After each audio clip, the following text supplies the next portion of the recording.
they could also be reignited. The very branches that had just been extinguished flared up again under a barrage of fireballs, burning even more fiercely than before. Sun Tianhua, released by Lu Yu, observed this scene with a gentle applause, as if appreciating a magnificent work of art. The Lord of Nature seemed thoroughly incensed, unleashing a barrage of thorny projectiles, sharp branches, and leaves that shot toward Lu Yu and his companions like arrows. Yet these projectiles were ultimately combustible, and before they could approach Lu Yu, they were reduced to ashes by the divine fire. More branches soared into the air, crossing over the divine flames to strike at the group. Lu Yu was well prepared. As the branches crossed the fire, he unleashed fireballs that interwove in a dazzling display of fireworks. The frostbone dragon coiled amidst the three blazing seas of fire. The area encircled by the flames was not insignificant, yet it barely afforded the dragon enough space to maneuver. Lu Yu had released it for one primary reason, to control the winds. In the inferno, only a few succumbed to the flames. The majority perished from the choking smoke. However, with the bone dragon present, the smoke would be dispersed entirely. Not far away, the flames surged higher, fueled by the winds. The fire, bolstered by the gusts, spread over 1,000 meters, a blaze of such magnitude that even a level 3 Lord of Nature could not hope to control it. Lu Yu could now see the health bar of this 3-turn boss, and to his astonishment, despite the vast inferno, its health had diminished by less than 1/10. Truly, as a plant-based entity, its vitality was formidable. Lu Yu remained unperturbed, patiently waiting in safety with his companions. After all, this boss was cornered and could not escape. He merely needed to bide his time for the harvest. In this moment, Lu Yu comprehended why the Nature Clan was the first to face annihilation. Under such a conflagration, regardless of their level, they would succumb to the flames.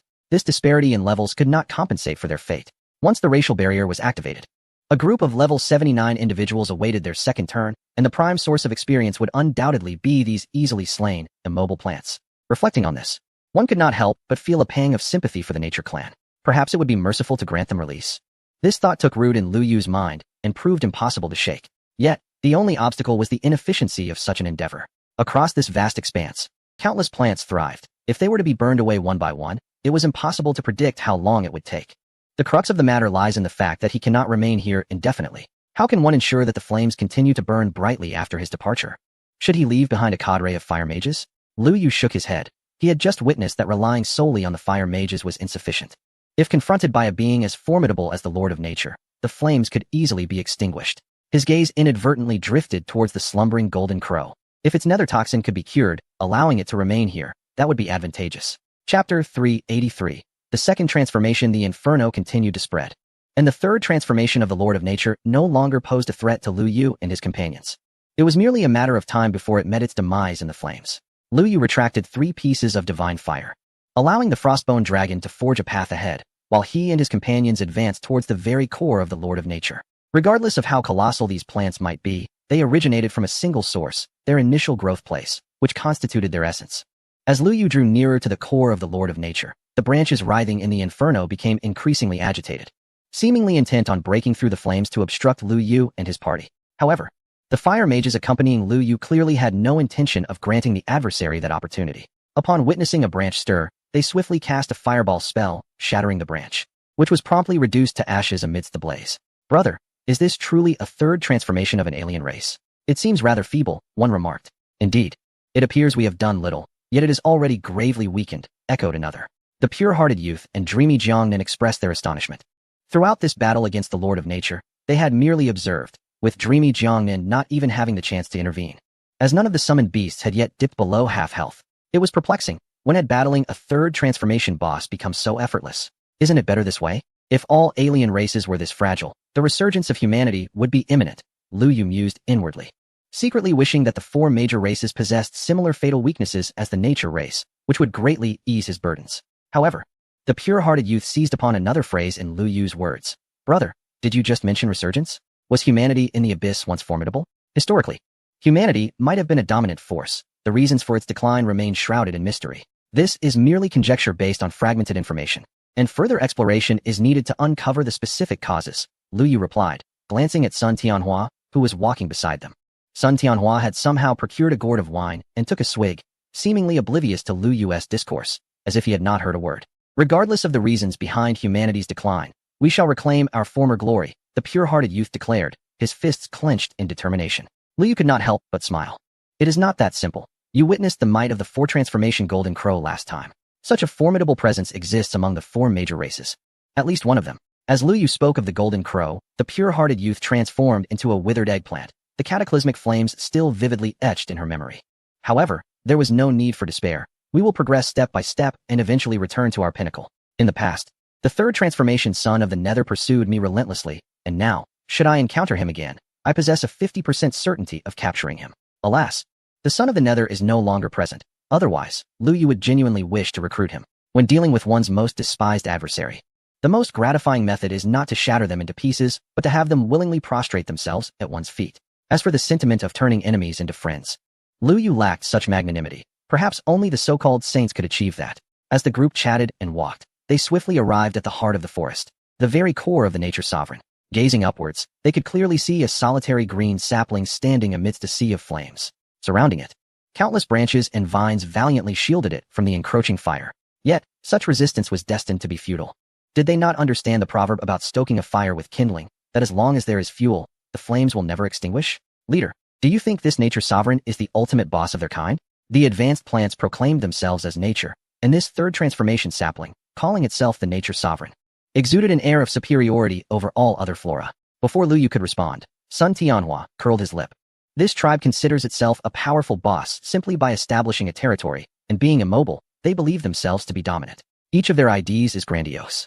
Wait until you walk around a bit more, and you will see titles like Nature King, Nature Emperor, and Nature Sovereign, such pretentious names. Oh well. Upon hearing Sun Tianhua's remarks, Ru Ming Jiangnan instantly lost interest, having expected a direct assault on the formidable stronghold, only to discover it was merely a common lair. Nevertheless, the Nature Sovereign was still a third transformation entity, instilling a sense of achievement in the group.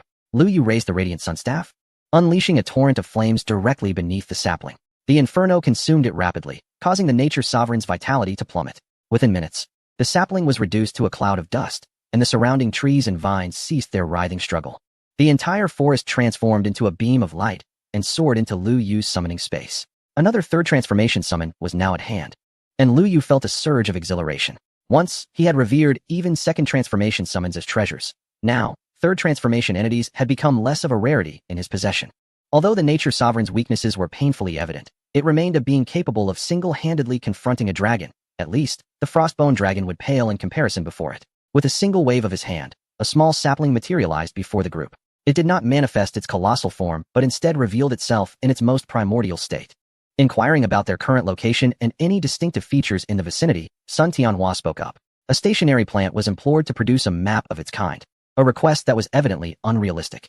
However, as a level 120 overlord thriving in this realm, it should possess a profound understanding of its surroundings. Once the location of the group was ascertained, Sun Tianhua could determine their next course of action.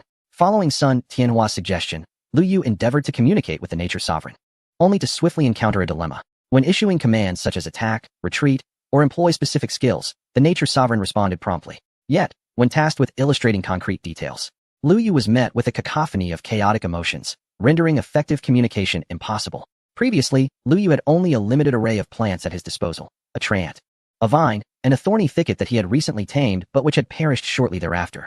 He had solely commanded these plants to unleash their abilities, never attempting to engage them in dialogue. Today marked his inaugural effort, revealing the considerable difficulty of the endeavor. The inability to communicate precluded the acquisition of valuable information, thus thwarting the determination of their current position. Did they truly need to ride the skeletal dragon, painstakingly searching across such an expansive map?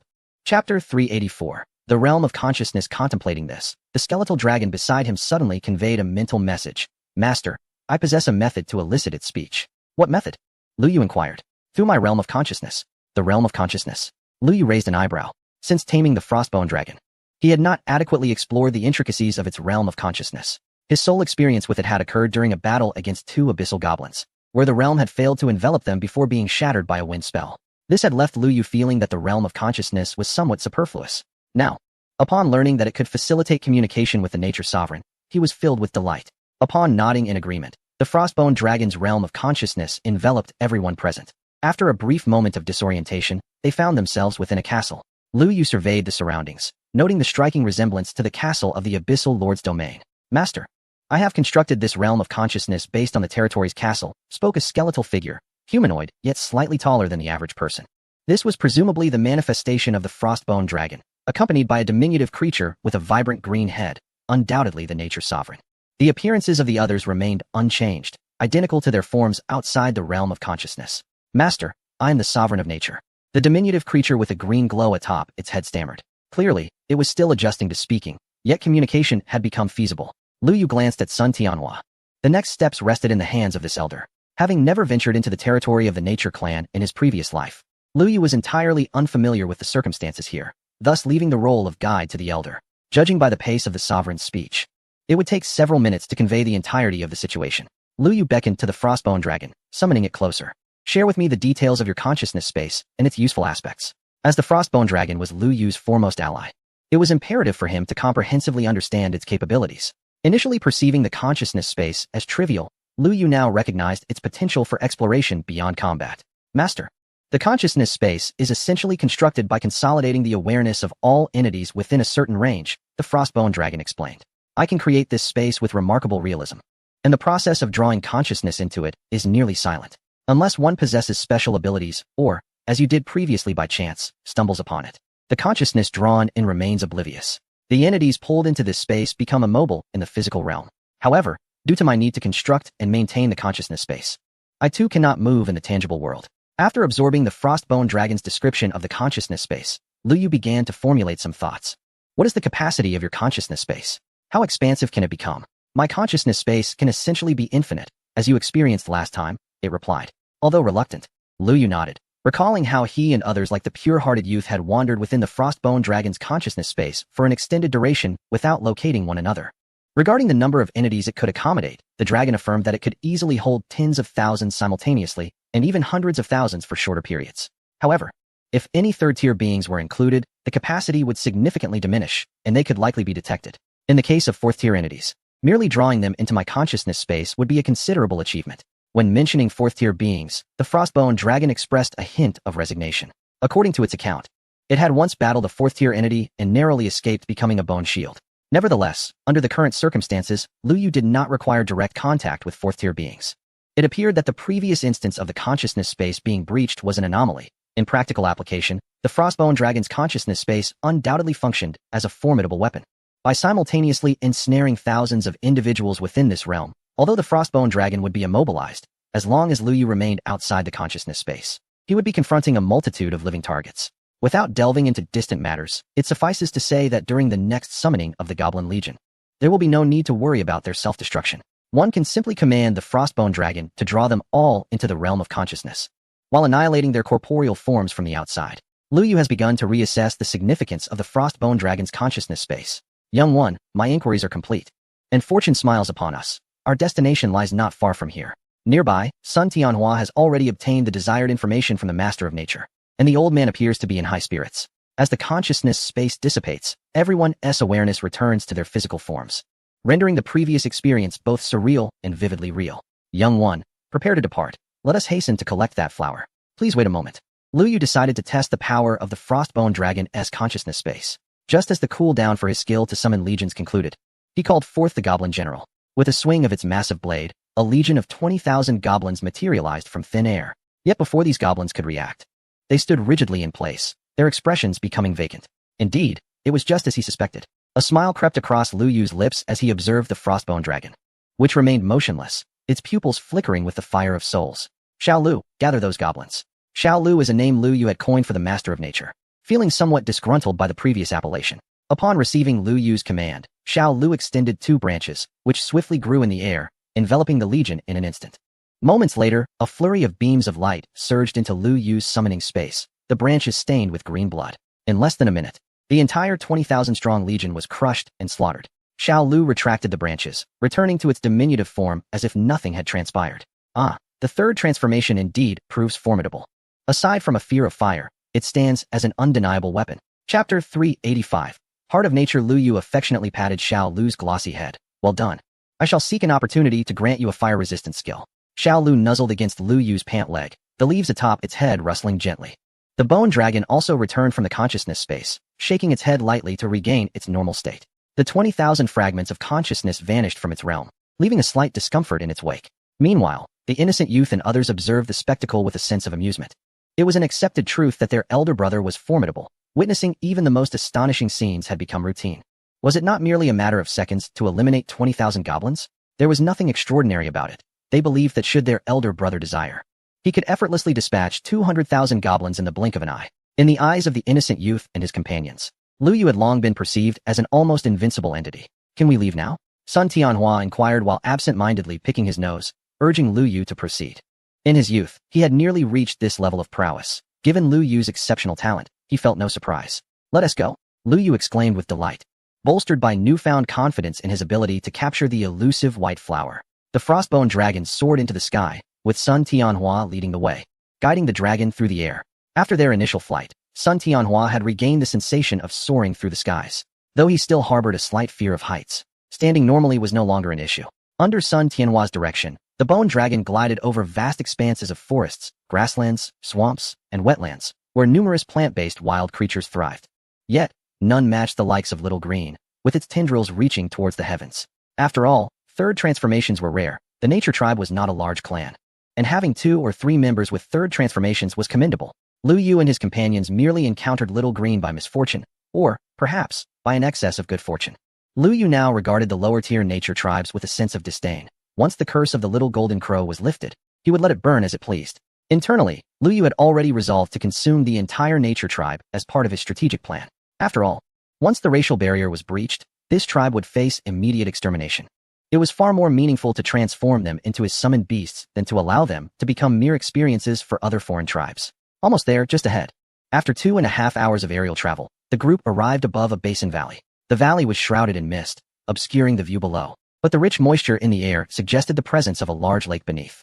Lu Yu commanded the frostbone dragon to halt above the valley, refraining from descending recklessly. According to Sun Tianhua, this white flower had reached the second transformation centuries ago, and given the passage of time, attaining the third transformation was certainly within the realm of possibility. On its home turf, even the equally third transformed frostbone dragon might not hold the advantage.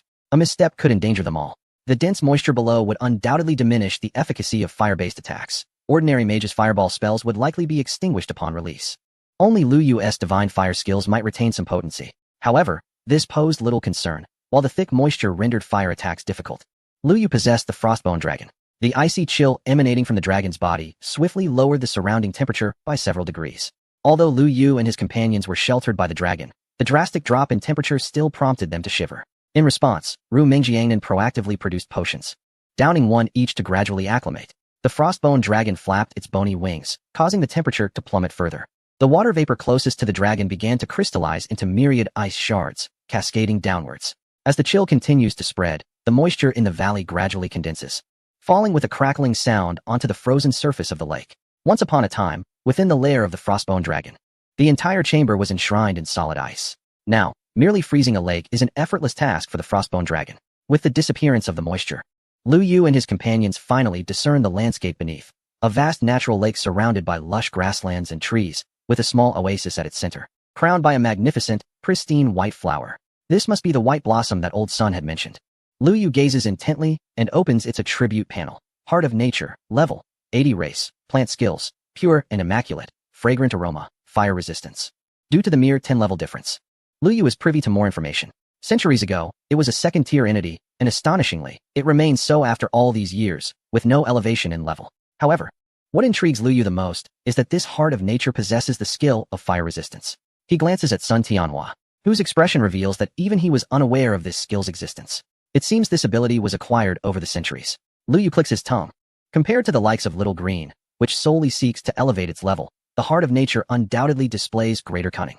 Sacrificing level advancement to address its most critical weakness is, without a doubt, the wisest choice. Of course, if Little Green could ascend to level 160 and undergo its fourth transformation, that would be an entirely different matter. However, given the current circumstances, achieving the fourth transformation seems considerably more challenging than acquiring the fire resistance skill. A member of the natural realm endowed with fire resistance is undeniably formidable. Regrettably, it remains a second-tier entity. If it could achieve the third tier like Little Green, slaying it would become nearly impossible, unless the Golden Crow personally intervened. One cannot have both fish and bear's paw. Having acquired fire resistance, it must forfeit level advancement. After all, it is still merely a second-tier entity. Bone Dragon. Assemble a wind wall around us, prohibiting any foreign gas from entering, Lu Yu commands. He does not believe the heart of nature is oblivious to their hostility. For a flower with considerable intelligence, caution is never excessive. It appears tranquil and motionless, yet it is likely secretly unleashing its abilities. Lu Yu's strength has been rapidly enhancing. But he remains neither arrogant nor complacent. Vigilance has always been his habit. Indeed, shortly after Lu Yu's command, the lush aquatic plants surrounding the lake begin to wither and then swiftly decay. To the naked eye, no other changes in the valley are perceptible. But everyone on the back of the bone dragon is acutely aware that the valley below is likely already suffused with toxic gas. Chapter 386. The little golden crow Lu Yu remained utterly unfazed. He had no intention of leaving the dragon's back, regardless of how the toxic gas spread below. The spectral dragon's innate ability to manipulate the winds would safeguard everyone. In that moment, the frostbone dragon resembled a small vessel navigating the treacherous sea of poison. Even as ferocious gales and tumultuous waves roared outside, all remained unscathed, free to roam the skies. Conversely, the heart of nature, though endowed with fire resistance, found that such protection did not extend to frost. When confronted with the icy domain conjured by the frostbone dragon, its vitality steadily dwindled. Only through its own healing abilities could it barely sustain its health. The frostbone dragon regarded the heart of nature with disdain. While it had once panicked upon encountering Little Green, facing the heart of nature now was a mere exercise in domination. A breath of dragon fire struck the pallid petals of the heart, causing them to wither as if frostbitten, and its health bar plummeted significantly. Nearly all of the heart's abilities fell victim to the frostbone dragon's countermeasures. Coupled with the disparity in levels, the white flowers in the valley appeared like pure maidens lying helplessly in bed, exuding a pitiable charm, yet utterly incapable of resistance. Bone dragon, accelerate, Lu Yu commanded, unwilling to prolong the playful banter. Prolonged nights bring forth restless dreams. It was best to conclude matters swiftly. Should the heart of nature be feigning vulnerability to lure them in, it would spell disaster. Upon hearing Lu Yu's orders, the frostbone dragon let out a mighty roar, causing the surrounding temperature to plummet once more. Streams of icy breath descended upon the heart of nature like shooting stars. The dragon employed ranged attacks, steadfastly avoiding the valley below. Even as the lake's surface lay solidly frozen, it continued to spiral overhead. This was the directive Lu Yu had imparted to the dragon. Though the valley appeared tranquil, seemingly rendering the heart of nature powerless against Lu Yu and his companions, Lu Yu sensed that the flower was enticing them to descend. The more the enemy wished for them to act, the more imperative it became for them to resist. Thus, even though relying solely on ranged attacks would significantly diminish their efficiency, Lu Yu was reluctant to take the risk of descending. Ultimately, Lu Yu's decision proved to be astutely wise. The heart of nature's health steadily declined, and when it was reduced to less than 20 vitality, a sudden rupture occurred along the valley's cliffs during one of the dragon's dives. Countless tendrils erupted from the cliffs, weaving a vast net above the valley in an attempt to ensnare the frostbone dragon. However, even as the dragon dove, the majority of its form remained outside the valley. The dense mass of tendrils failed to even brush against the dragon's tail, stretching to their utmost limit. Lu Yu let out a subtle sigh of relief. He was grateful for his earlier patience, for otherwise, he would have fallen prey to a mere plant's cunning. The pure-hearted youth repeatedly patted his chest, believing for a moment that the recent cataclysm would spell his demise. To his astonishment, the roots had spread throughout the entire valley. What appeared to be merely a delicate white flower on the surface belied the fact that the entire valley was under its dominion. It had evidently thrived over the centuries. Sun Tianhua stroked his beard and feigned composure, noting that the heart of nature had failed to ensnare the frostbone dragon. The vast roots flailed aimlessly in the air, seemingly expressing their discontent. The greatest trump card had been forced into play, yet apart from inducing a momentary fright, it bore no significant effect. The icy breath continued to rain down upon the heart of nature, swiftly depleting its vitality. Its immense form transformed into a beam of light, soaring into Lu Yu's summoning space. It was only upon seeing the silhouette of the heart of nature within this space that Lu Yu felt a sense of relief wash over him. The frostbone dragon landed safely, and Lu Yu eagerly summoned the heart of nature. It resembled a white flower, cradled in his hands like a plush pillow. It was hard to fathom that the heart of nature, once brimming with ferocity, now displayed such a gentle demeanor. It resembled a thoroughly conquered maiden, nestled in his embrace, softly whimpering. Both the pure-hearted youth and the dreamy Jiangnan couldn't resist reaching out to touch it, while Lu Yu entrusted the flower to the two of them. He then summoned the little golden crow. As it materialized, flames erupted from its form. It was aware that its time in this realm was limited, and Lu Yu's call was a signal of imminent peril, prompting the little golden crow to prepare for a fierce struggle. Yet this time, Lu Yu conveyed no commands for attack. Instead, he continually soothed its spirit through telepathic communication. The little golden crow gazed at Lu Yu in confusion, the lingering effects of the nether poison manifesting in its eyes with an expression of grievance and sorrow. At that moment, it caught a whiff of a fragrant aroma. Unable to articulate the scent, it brought a sense of ease to its body and mind, even alleviating the agony inflicted by the nether poison, which seemed to dissipate gradually under the influence of the fragrance. The petals of the flower swayed gently, releasing wisps of fragrance that tenderly healed the nether poison within the little golden crow. This was a lengthy process, yet everyone, including Sun Tianhua, patiently awaited its conclusion. The endeavor lasted over an hour before finally coming to an end. The flower had withered, its once vibrant petals now shriveled, a clear indication that it had been utterly drained. Conversely, the little golden crow had fully recovered, soaring exuberantly into the sky, darting playfully in the air. After a brief moment, it once again dove down, landing beside Lu Yu and affectionately nuzzling against him. It then darted over to Sun Tianhua, showering him with similar displays of affection. The little golden crow, liberated from the clutches of the nether poison, resembled a prisoner released from confinement, eagerly savoring the essence of freedom. It took quite some time for it to finally settle down. Little golden crow, I have a request for you, Lu Yu began, articulating his thoughts on subduing the nature tribe. He then turned his gaze towards Sun Tianhua, who nodded in agreement without any sign of dissent. The little golden crow, indifferent, seemed willing to assist Lu Yu in conquering the flora and fauna of this realm. However, this meant that Lu Yu could not grant the little golden crow its freedom for the time being. Fortunately, the little creature did not mind, for without Lu Yu's timely intervention, it would have perished under the influence of the nether poison. With a flap of its wings, the little golden crow ascended into the air, unleashing a torrential blaze upon the entire nature tribe. This ferocious flame bore an uncanny resemblance to that of its mother. Chapter 387. Respecting teachers and tradition. Lu Yu decided to leave the little golden crow with the nature tribe. The consumption of an entire race is not a matter to be accomplished in a day or two. Even though this tribe was relatively small, with evident weaknesses, it still constituted a complete entity. Even if the golden crow's mother were to arrive, she could not annihilate the tribe in a short span of time. How long it would take was uncertain, even to the golden crow itself. Yet, Lu Yu possessed a method to ascertain when he could retrieve the golden crow. As long as his experience progress bar remained unchanged for an extended period, it would indicate that the nature tribe had been largely dealt with. After bidding farewell to the little golden crow, Lu Yu instructed the abyssal depths to open a passage to the human tribe, with the exit situated in the gathering city. Since the inception of the abyssal depths, Lu Yu could traverse between tribes with remarkable ease. Reflecting on it, it seemed that he had quite a number of second-generation beings by his side: Little Abyss, Little Golden Crow, and the Little Merfolk. Even Lu Yu himself, with Sun Tianhua present, could be considered a second-generation figure. Upon returning to Gathering City, Lu Yu exchanged a few words with Li Wei, confirming that negotiations with the dwarf tribe would require at least another day and night. Thus he did not rush back to the dwarf tribe. If given a choice, Lu Yu would prefer to abstain from attending the final contract signing ceremony of the negotiations.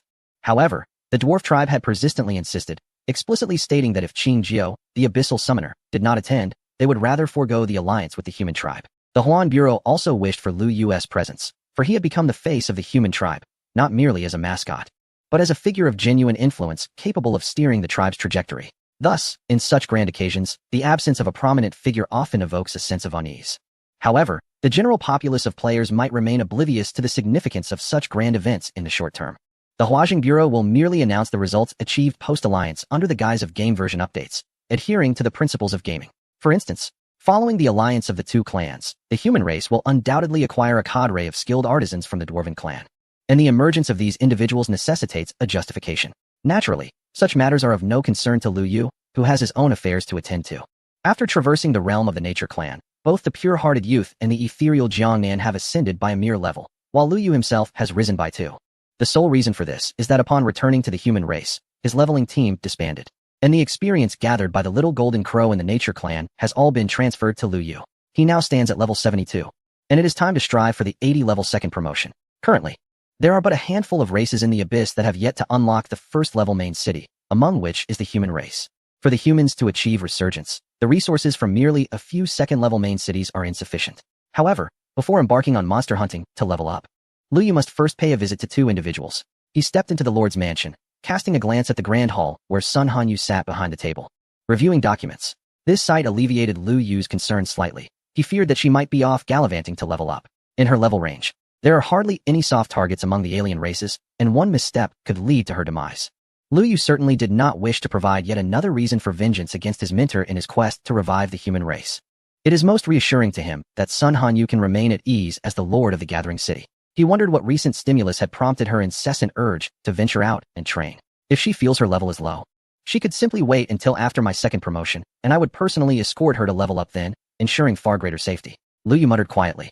Lacking any awareness of his role as a disciple, he chose not to disturb Sun Hanyu and made his way directly to the backyard. A few days prior, he had left an abyss-enhanced AK with Wu Tianzhu and Baofu, and by now, the two should have long recovered from their fatigue. It was time to discuss the mass production of AKs and address the matter of minor abyss enhancements. As he entered the backyard, Lu Yu was greeted by the rhythmic clanging of metal being forged. Perhaps it was due to his own experience as an armorer, Or perhaps it was the knowledge that these two enthusiasts were crafting AKs, but the sound resonated particularly pleasingly in his ears.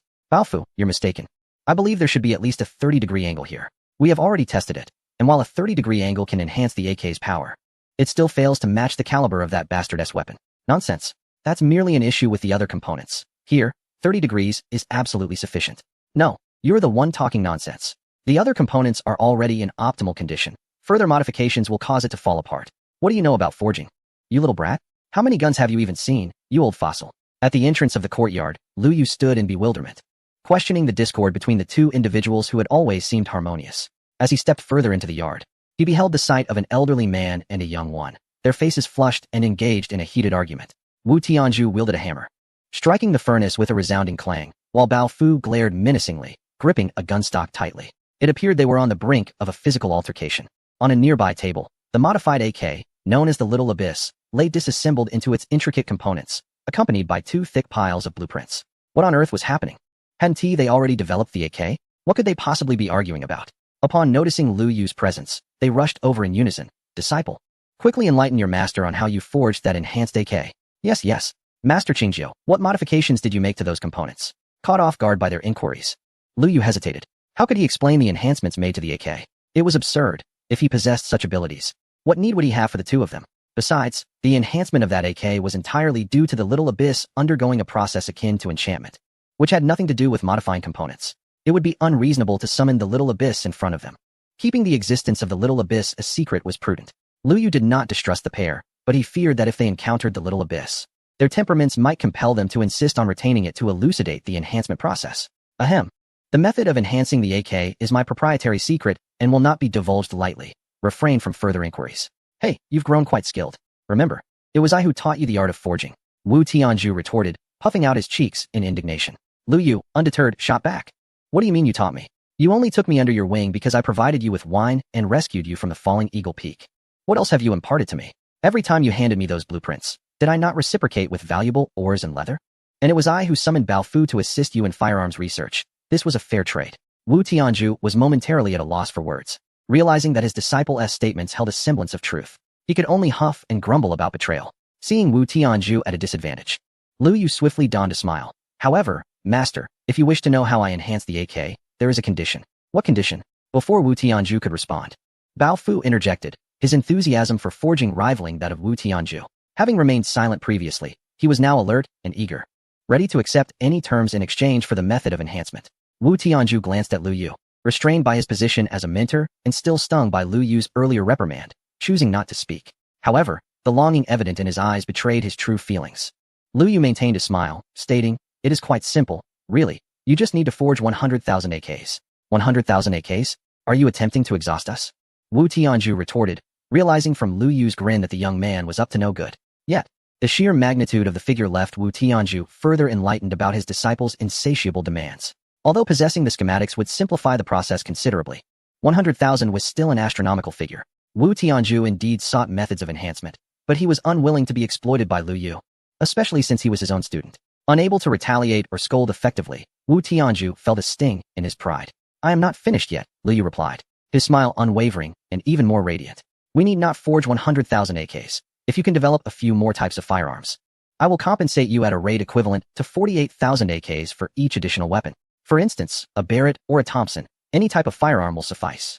I am not picky. As Lu Yu spoke, he playfully raised his eyebrows at Bao Fu, who clearly understood the implication. Provoked by Lu Yu, Bao Fu's eyes indeed gleamed with renewed enthusiasm. Wu Tianzhu, though unfamiliar with the Barrett, was competent in basic arithmetic. Why should I receive only 48,000 for each new firearm developed? At the very least, round it up to 50,000. I currently require 4,000 AKs. Ha ha ha. Absolutely not. Wu Tianzhu immediately rejected the offer. Unless you settle the payment for the AKs first. What payment for the AKs? You were the one who agreed to unconditionally share the schematics after upgrading the firearms, right there in the Grand Hall of the Alliance City, with Sun Hanyu and the others present. Wu Tianzhu slapped his forehead, realizing he had forgotten this detail. Last, he felt thoroughly outmaneuvered, gaining no advantage and instead losing quite a bit, leaving him with a sense of significant loss. This was unacceptable. As a mentor, his dignity was at stake, especially since the Alliance City lacked sufficient ores for their research and production. Very well, I shall take my leave. You two work hard, Bao Fu. Once you complete the 4,000 AKs, remember to contact me. With that, Lu Yu prepared to exit the courtyard. Kid, come back. What else is there? You expect us to develop firearms without covering the costs? Between the two of us, we can hardly scrape together a few hundred gold coins. Most of our expenses for the AK research were borrowed from the young lady and myself. Indeed, it is the custom of the industry that research funding must be provided by the affluent. The eager rich nearby hastily agreed, as everyone was well aware that the Lord of Sake possessed a plethora of gold coins in his backpack. Seizing this opportunity, they aimed to shift the financial burden. How much do you require? The request from Wu Tianzhu and his companion was quite reasonable. To ensure the horse runs, it must be well fed. Surely, a sum of 1 or 200 million gold coins must be presented initially. If further funds are needed later, we shall request more. What? 1 or 200 million? I can only afford a few tens of millions. You demand 1 or 200 million. Are you saving for your own coffin? A mere 20,000 gold coins would suffice. Lu Yu, caught between the heavens and the earth, glanced at his backpack and casually retrieved a crystal from the realm of gold and stone, tossing it to Wu Tianzhu. In a couple of days, the realm of gold and stone would refresh, and this crystal could directly yield some ores from within the realm, enough for your needs. Wu Tianzhu clumsily caught the crystal, exclaiming, such a crucial item, and you dare to toss it so carelessly? What if it shatters? If it truly were to break, I would have to question its authenticity. Very well, I shall take my leave now. Tomorrow, I will come for 4,000 AKs. Begone, begone, Wu Tianzhu waved his hand dismissively.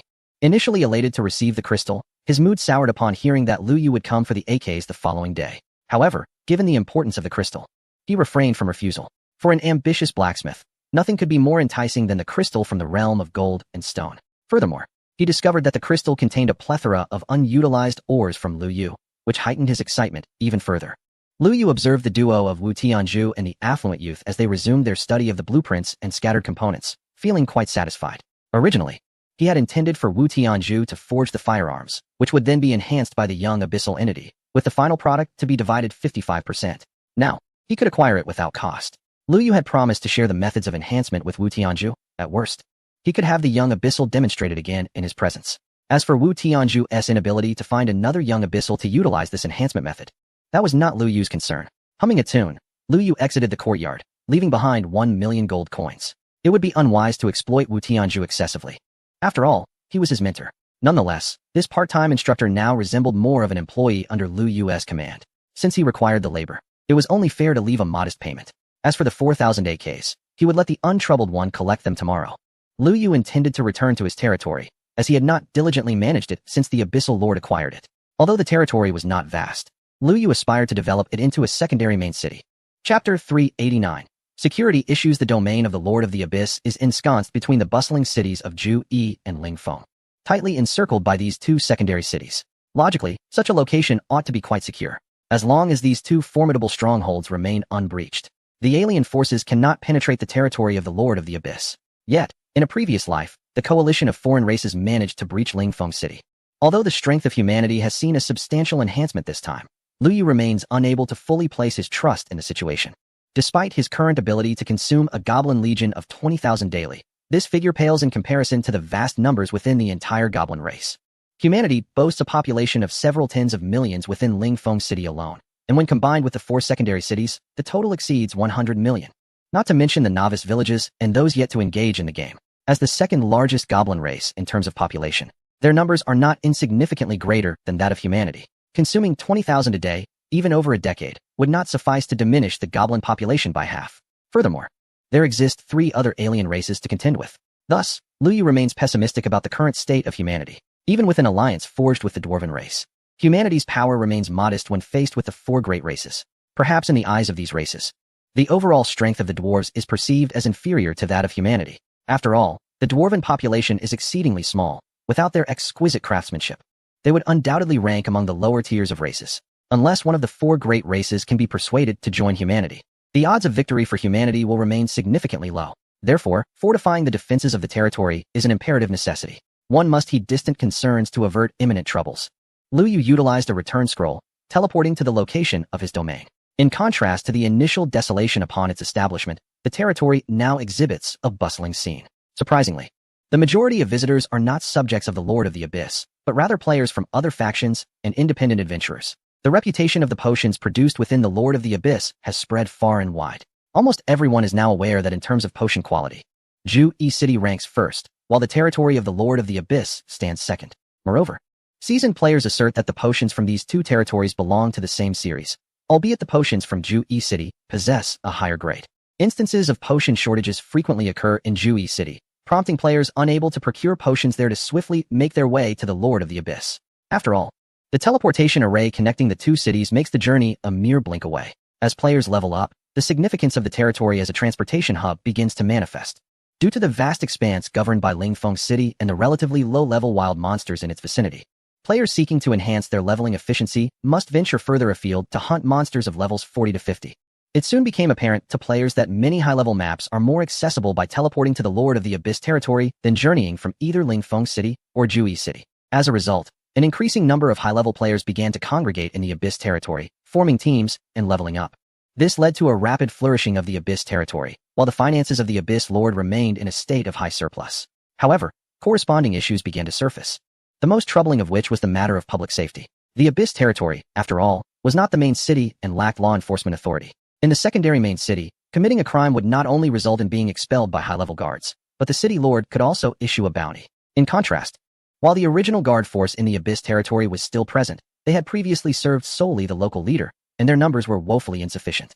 Even with the prestige of the renowned Clear Wine behind them, players still frequently resorted to desperate measures. Their reasoning was simple. Clear Wine was far too busy to specifically seek them out for minor thievery or brawls. Even if they did wish to set an example, the game map was vast. They could easily find a hiding spot where they would remain undetected. After a day or two, once the heat had passed, they could emerge unscathed.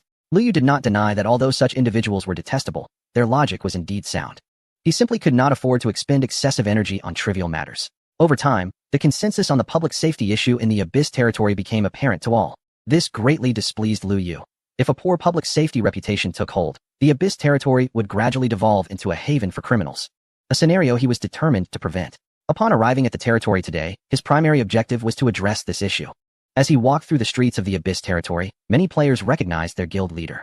Approximately a week prior, Liu Yu had crafted at least one piece of equipment for every player of the Abyss Lord in the territory square. While he might not have remembered them, they certainly remembered him. Occasionally, individuals would approach to greet Liu Yu. Initially, he responded warmly, but as time passed, the crowd around him grew increasingly dense, to the point where he could hardly move. The shadow of humanity and the reputation of Clear Wine served as a banner for the human race. Coupled with his usual absence from public view, his appearance this time drew a throng of players, which was not what Liu Yu had desired. He was not there to host a fan meet and greet. Reluctantly, Liu Yu rummaged through his backpack and finally unearthed a long-forgotten golden mask. He had initially thought this item would be of no further use, yet today it had the opportunity to shine once more. Upon donning the golden mask, the expressions of those surrounding him shifted in curious ways, as they found themselves bewildered by their inexplicable compulsion to gather around a stranger. Soon, the crowd dispersed, and Liu Yu let out a sigh of relief. He activated his mental connection, attentively sensing the situation throughout his territory. Upon entering, he had already dispatched thousands of goblin assassins. The issue of law and order needed to be resolved today, and thoroughly. As he received the reports transmitted by the goblin assassins, Liu Yu nodded slightly. They had already identified all individuals disrupting the peace within the territory, awaiting only his command to apprehend these players. Liu Yu desired living captives. Slaying them would only temporarily alleviate the disturbances. A permanent resolution required instilling genuine fear in the offenders. With a single command, thousands of goblin assassins sprang into action. In an instant, individuals across the territory were seized by the suddenly appearing goblin assassins. All of them were brought before Liu Yu, except for one who seemed to have sensed the presence of the goblin assassins early and fled. This surprised Liu Yu. A level 40 player had managed to detect a level 70 goblin in stealth. That player certainly posed a problem. However, having used a town return scroll to escape, Liu Yu had no means to pursue him. He decided to focus on the captives before him. Chapter 390. Hanging from the trees before Liu Yu squatted a group of over 100 individuals. No wonder the people from the Alliance City and Lingfeng City were aware of the chaos in the Abyss territory. Having returned himself, in just a short span of minutes, he could still capture so many offenders. When they were apprehended, they were still bewildered. They had heard that Qin Jiu had returned to the territory today, so they had acted with extra caution, not only observing the movements of the territorial guards, but also watching for any signs of summoned beasts. Yet, they were still caught. Under the intimidation of the summoned beasts, they crouched on the ground, hands clasped behind their heads. Liu Yu regarded these individuals in silence. This quietude intensified their anxiety. Eventually, one person could no longer contain himself, standing up to shout, "Qin Jiu, you are merely an ordinary citizen with no authority over us. You cannot treat us like criminals. If you continue to detain us, we will sue you." Before he could finish his words, a goblin dagger pierced his chest. The excruciating pain made him shudder, and the words he intended to utter were abruptly stifled. The goblin assassin continued to strike him multiple times until his face contorted in agony, leaving him weak and unable to move. While he would not die, a nearby priest was continuously healing him, allowing him to endure suffering without the release of death. The ruthlessness of the goblin assassins left the others in a state of silence, and a few who had contemplated joining the ruckus lowered their heads in submission. Lu Yu cast a bemused glance at the bleeding instigator.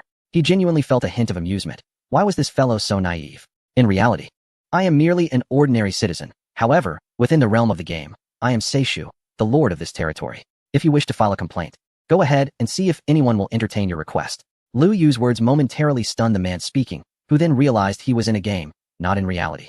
Lu Yu's gaze swept across the assembly, and after a pause, he coldly remarked, "Surely you all understand why you are here?" Silence enveloped the group, each person maintaining a stoic demeanor. Most among them were seasoned players, having navigated the game's trials multiple times. Though they now refrained from speaking out due to Seishu's imposing presence, it was clear that once Seishu departed, they would swiftly revert to their old ways. While killing and theft are impermissible in reality, they are mere trifles within the game. Observing their silent defiance, Lu Yu remained unfazed. "Do you truly believe you can withstand this?" He scoffed. "Seishu, there will inevitably come a time when you are absent, and when that moment arises, I shall rally my forces to undermine your business here."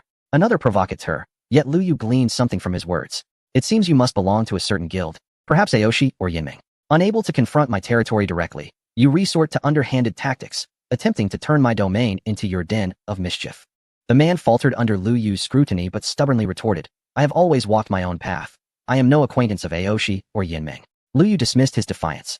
"Whether you are affiliated with Aoshi, Yinming, or if you truly are a lone wolf, it matters not. Should you dare to transgress upon my domain, you shall face the consequences. Indeed, I have contemplated the very issue you raised. It is true that I am often absent, even most of the time. However, that is inconsequential. In my absence, my summoned beast shall remain. I can assure you, from this day forth, my territory will be home to a permanent legion of 10,000 goblin assassins. Should anyone seek discord here, they shall have no one to blame but themselves. To illustrate my point, let me use you as an example." Although Lu Yu's tone seemed to convey reason, the players crouched on the ground felt a chill in their hearts. With the recent fate of one of their own serving as a grim reminder, they began to recognize Seishu's ruthlessness anew. Hang them from the trees outside the territory, give them 100 lashes, and let them dangle for 3 days and nights. Priests, ensure they do not perish. Yes, master. Moreover, while administering the lashes, be mindful. Should you notice their eyes glaze over, cease immediately. Wait until their gaze returns to normal before continuing. Understood, master. Upon hearing Lu Yu's second instruction, the crouched players were thrown into a panic. In what circumstances would one's eyes glaze over? Surely, it would occur upon logging out. Lu Yu could not elucidate the nuances of online and offline status to his summoned beasts, but the vibrancy in one's eyes could certainly indicate their presence in the game. Lu Yu permitted his summoned beasts to strike only when those individuals exhibited normal expressions, intending for them to genuinely experience the agony, leaving no room for evasion through disconnection. The only escape for these individuals would be to remain offline indefinitely before the abyss descended. In an instant, over 100 individuals were pleading for mercy, yet Lu Yu remained indifferent to their cries. Among them, some may not have intended to cause trouble within the abyss's territory. However, since they had instigated conflict within the realm, Lu Yu could not extend any special clemency. He aimed to convey a singular message to all. Those who dared to violate the regulations of the abyss's domain would inevitably face the most severe repercussions. All more than 100 individuals were dragged outside the territory, suspended from the most conspicuous trees, and soon, the air was filled with their wails. It would not be long before this incident spread throughout the entire human race, and discussions regarding his actions would surely flood the forums. Nevertheless, Lu Yu was disinclined to concern himself with such matters. Instead, another issue weighed heavily on his mind. The individual who threatened to report him had evidently begun to blur the lines between the abyss and reality. This was not a promising omen. When such phenomena began to proliferate, it signified that the abyss would soon manifest. Lu Yu inhaled deeply, realizing that he needed to act swiftly. The security issues of the territory should now be deemed resolved. He had spoken the truth to those individuals. He had nearly deployed all the assassins from the summoning space into the territory. Should anyone dare to misbehave again, within 3 minutes, another person would be added to the trees outside the domain. Next, he needed to contemplate the fortifications. To ensure the abyss's territory was as impregnable as a fortress, walls were indispensable. However, walls alone would not suffice. It would be prudent to incorporate large crossbows or even catapults as defensive machinery.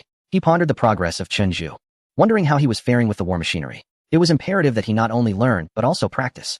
Chapter 391, The Genius Weapons Master. The unrivaled handsome man Juzi. Are you still with Master Duan in Frostwinter City? How is Master Duan's recovery progressing? Lu Yu sent a warm inquiry to Chunju. After a considerable wait, Chunju finally responded. Yes, brother Yu. Master Duan has been lively since your departure. That's wonderful. In that case, I shall come to Frostwinter City shortly to bring you both to the Abyss's territory. Huh, brother Yu, there's no need. Although it is a bit chilly here, we are managing just fine. You need not trouble yourself to come. Lu Yu was at a loss for words. I intended to check on whether you were cold or faring well. I am in dire need of 2 diligent workers to contribute to the territory. Not a bother at all. Just wait a moment, and I will make my way over. Without allowing Chunju any further objections, Lu Yu decisively finalized the arrangement. He approached the teleportation array of the territory and, after 2 consecutive transports, arrived in Frostwinter City. The cold here remains as relentless as ever, and Lu Yu finds himself too disinclined to open another vial of cold resistance potion. He can simply restore his vitality with a spell if it wanes. He locates the tavern from before, ascending the stairs to find Duan Xuqing and Chunju. This duo, one old and one young, has completely commandeered the top floor of the establishment, filling each room with a myriad of materials and blueprints. At this moment, Duan Xuqing is contentedly munching on a chicken leg in one hand while hoisting a wine jug in the other, alternating bites of meat with sips of wine, all the while muttering critiques. That mechanism is reversed, and your beam isn't long enough. The leverage is insufficient, and the stones thrown lack force. However, the runes etched here are quite impressive. They should provide a substantial enhancement to spells. Following the sounds, Lu Yu enters the room to behold Duan Xuqing with grease smeared across his face, and Chenju diligently tinkering with a model on the floor. Ah, you've arrived, young lad. Duan Xuqing exclaims upon seeing Lu Yu, setting down the chicken leg and wiping his greasy hands on the bed linens. Chenju, half prostrate on the floor, continues assembling his model without lifting his gaze, saying, Brother Yu, we've already mentioned that we can manage here.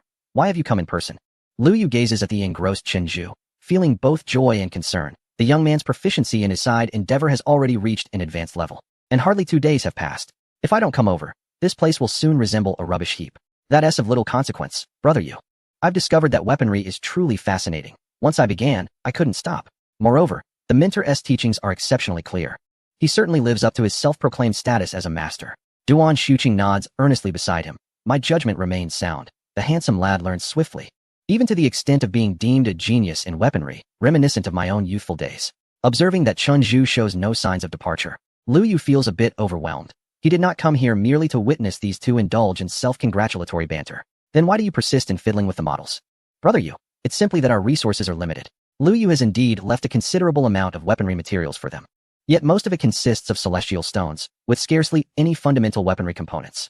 Furthermore, within the confines of this cramped tavern, where could he find space to craft large-scale weaponry? Were Chunju distracted by drinking or gambling, Lu Yu would have long since kicked him out. Yet, his friend is earnestly engaged in legitimate work, making it difficult for Lu Yu to forcibly drag him back to their domain. It's akin to a parent witnessing their child neglecting food, water, and sleep for the sake of gaming. A stern reprimand would surely follow. However, if the child is consumed by their studies, how could one bear to interrupt such diligence?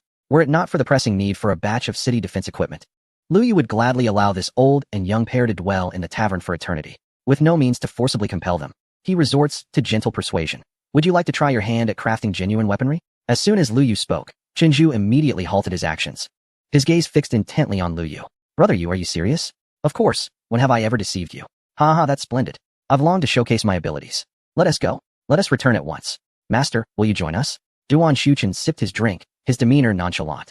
As long as there's food and drink, I'm indifferent to the destination. Lu Yu smiled slightly. Master Duan, it seems you haven't indulged in culinary delights for quite some time.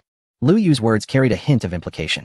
Duan Xuqing paused at Lu Yu's remark, then resumed drinking, choosing not to respond. Lu Yu had just revisited Duan Xuqing's information, confirming that his identity was not that of a summoned beast. This left only one possibility. When Sun Tianhua released him, it was akin to granting him freedom. In other words, the old man's son essentially entrusted Duan Xuqing to Lu Yu. Naturally, Lu Yu would not decline such a generous gift. Chenju, witnessing his mentor's agreement, hurriedly began to tidy up the scattered blueprints, only to be halted directly by Duan Xuqing. Just take the materials. These blueprints are my gift to you. If you wish to forge your own weapons, you must draw the designs yourself. All right, master. Chenju showed no sign of disappointment, instead appearing eager and enthusiastic. 10 minutes later, the 3 of them arrived within the castle of the abyssal territory. Lu Yu waved his hand grandly, allocating the entire garden behind the castle to Chunju and Duan Xuqing, simultaneously presenting them with several million gold coins for their discretionary use. For any materials required, post bounties on the trading platform. If you need manpower, hundreds of goblins skilled in forging and shadow warriors are at your service. In short, all demands were to be met, provided these 2 could swiftly establish the defensive weaponry for the territory. Chenju, without hesitation, spent the millions of gold coins within half an hour, the backyard soon brimming with various materials. The sounds of clanging metal and the buzzing of saws resonated from behind the castle, as the crafting of weaponry commenced in earnest. While the construction of the city walls began to take shape, Lu Yu, taking into account the topography of Falling Phoenix Ridge, designed a blueprint for 3 layers of walls. The first layer encompassed the area of Shiliang Fortress, the second layer utilized the undulating terrain of Falling Phoenix Ridge, and the third layer encompassed the entire external plain. Undoubtedly, the first layer would be the easiest to construct, while the remaining 2 layers posed exponentially greater challenges. However, Lu Yu did not intend to complete all 3 layers immediately. Establishing the innermost wall was sufficient for now. Unlike Sun Hanyu, who possessed a giant summoned beast, for Lu Yu, building walls was not akin to a child playing in the mud. Yet, he had an abundance of summoned beasts at his disposal. If 1 was insufficient, he could summon 10. And if 10 were inadequate, then 100,000 would suffice. Since entering the game, Lu Yu has employed a strategy of overwhelming numbers. Chapter 392, Provocation. The significant movements within the Abyss territory have captured everyone's attention. Lu Yu took the initiative without consulting anyone beforehand. Even Sun Hanyu only became aware of her disciple's grand ambitions after receiving intelligence reports. However, her disciple's capabilities brought her pride as a mentor. Yet, upon hearing Lu Yu's intention to construct 3 layers of walls in the territory, the pressure on Sun Hanyu increased dramatically. It is noteworthy that her own Ju-Yi city consists only of an inner and outer city. As a mentor, being outshone by her disciple left her increasingly dissatisfied, especially as she faced the looming threat of being surpassed in level by Lu Yu, igniting her competitive spirit. The last time the giant rock was killed, she vowed not to let it escape again. Ju-Yi City showed little extreme response to the actions of the Abyss territory, but the lord of Lingfeng City, Song Qingyan, found it increasingly difficult to remain indifferent. The Abyss territory had already forcibly appropriated half of its land from Lingfeng City. Now, with the territory's construction underway, should it apply for a second-level main city status, Lingfeng City's domain would once again face substantial reduction. Since the establishment of Ju-Yi City, Lingfeng City's financial burdens have grown heavier each day. The resources of Ju-Yi City cater more effectively to high-level players, who constitute 30 of Lingfeng City's population yet account for 50 of its consumption capacity. The outflow of high-level players to Ju-Yi City has effectively reduced Lingfeng City's population by 20, while tax revenues plummeted by nearly 40. Consequently, Song Qingyan was compelled to raise taxes and prices, but this only exacerbated the outflow of residents, leading to a vicious cycle. The attributes of the Abyss territory are essentially a fusion of Ju-Yi City and Lingfeng City. It harbors high-level wild monsters on one side and low-level wild monsters on the other. While it may initially function merely as a standard transportation hub, once fully developed, it could undoubtedly siphon the population from both second-level main cities. This prospect is what irks Song Qingyan the most. However, the Abyss territory falls under the jurisdiction of Ju-Yi City, and Sun Hanyu now holds an equal status with him. Without her opposition, Song Qingyan has no grounds to trouble the Abyss territory.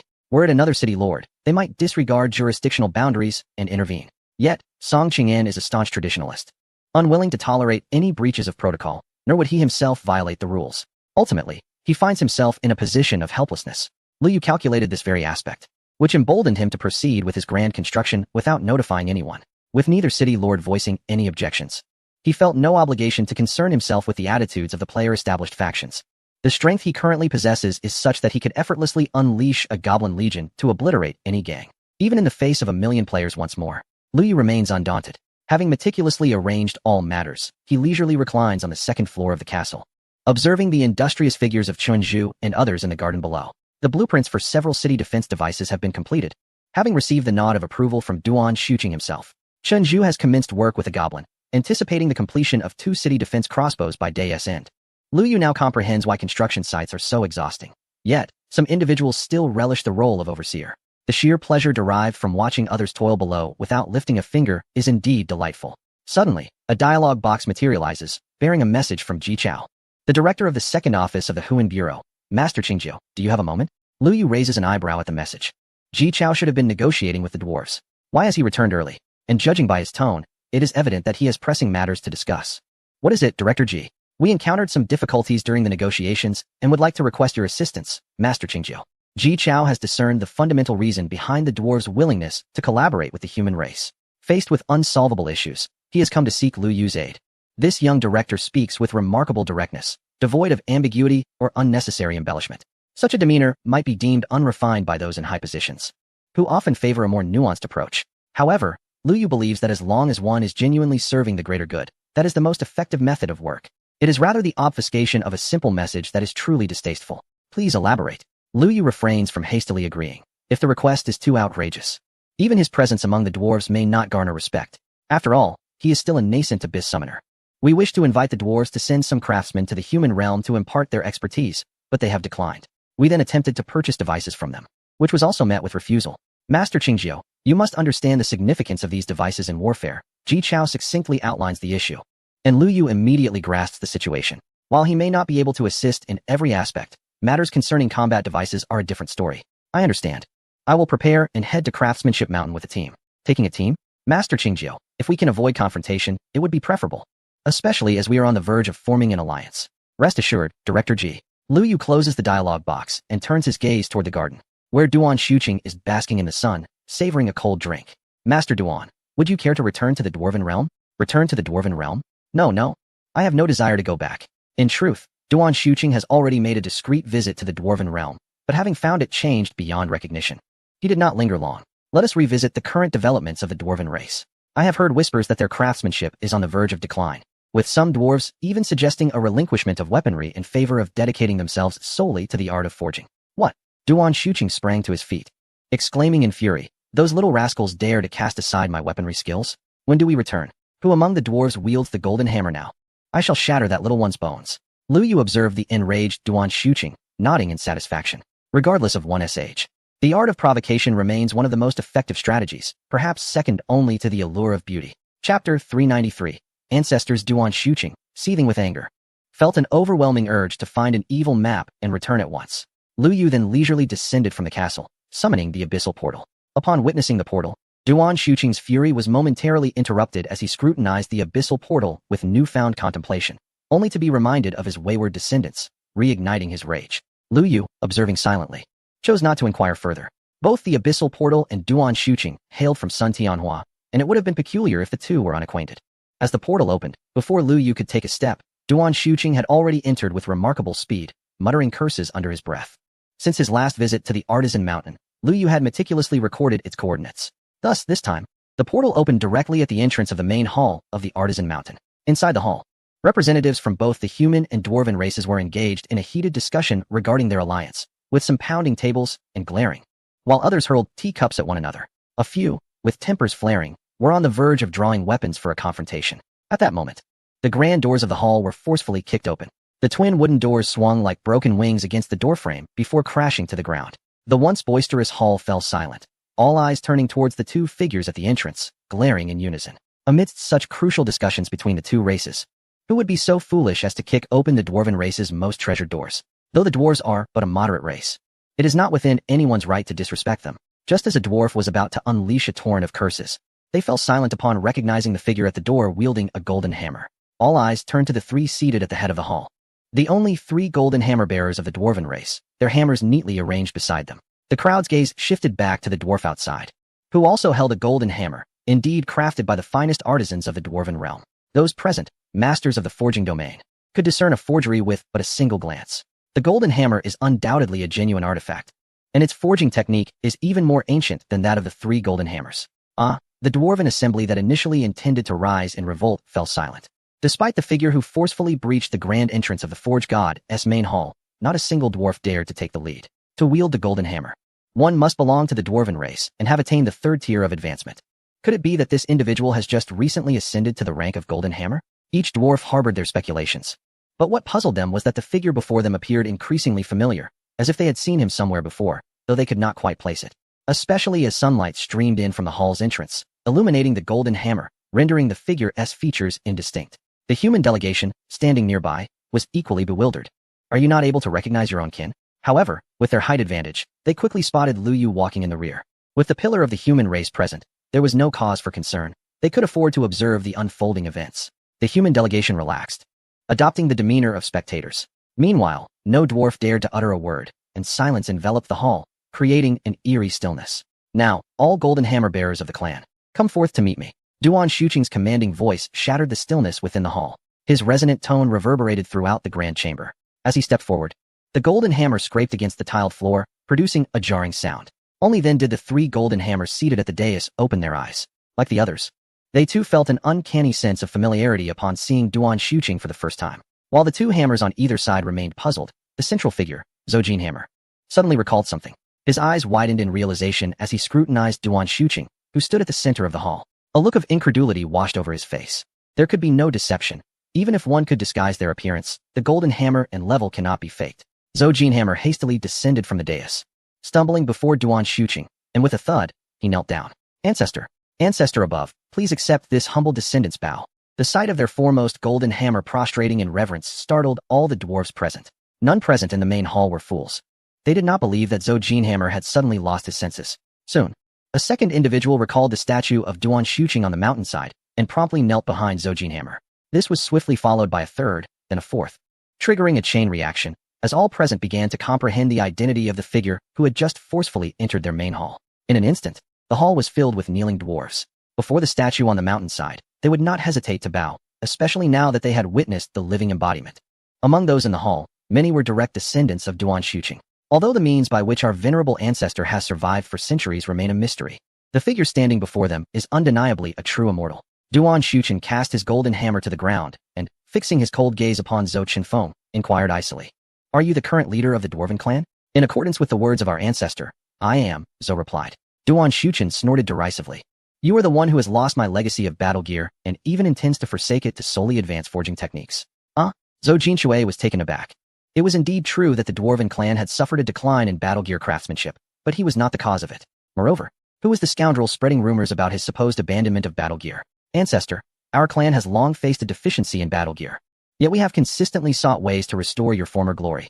We have no intention of relinquishing battle gear," he protested. "Silence. You dare to argue in my presence? When I departed, I left behind my life's research and outlined the future direction for battle gear development. Yet, look around this grand hall. There isn't even a single piece of gear that has reached the Earth tier. How is it that a genius of the Dwarven clan is outshone by a mere youth of the human race? Is this what you call not abandoning battle gear? Is this the so-called aspiration to revive past glory?" A barrage of reprimands left Zhou Jinshui speechless. This matter was clearly beyond his control. In fact, several skilled battle gear masters had emerged from this generation, all thanks to his staunch support. However, there was no countering the relentless accusations from his own ancestor. Who would dare to argue with such an esteemed figure? After all, he was the current chief of the Dwarven clan. Zhou Jinshui sensed that despite the harsh words, his ancestor's core sentiment was one of lament for the inadequacies of the younger generation. Once the scolding had subsided, perhaps it was time to assist the clan in nurturing its battle gear system. Chapter 394. The treasure Lu Yu remained silent at the back, adopting a spectator's attitude. Since Duan Shuqing had come from Sun Tianhua, it was evident he was aligned with the human race. Delving deeper, this alignment was, in fact, in consideration of the Dwarven clan's best interests. As Duan Shuqing observed Zhou Qinfeng's continual admissions of fault and repentance, his anger dissipated like a blow against cotton, unsettling yet ultimately futile. The younger generation had humbled themselves to such an extent, nearly on the verge of self-harm, to express their contrition. What more could be expected of them? Surely, he could not truly bring down the hammer upon them. Very well, he conceded. While your leadership in the realm of battle gear has been utterly dismal, there are still aspects worthy of acknowledgement. Expedite the signing of the alliance with the human race, and select a group of gifted youngsters from our clan. I shall personally mentor them. With that, Duan Shuqing turned to leave.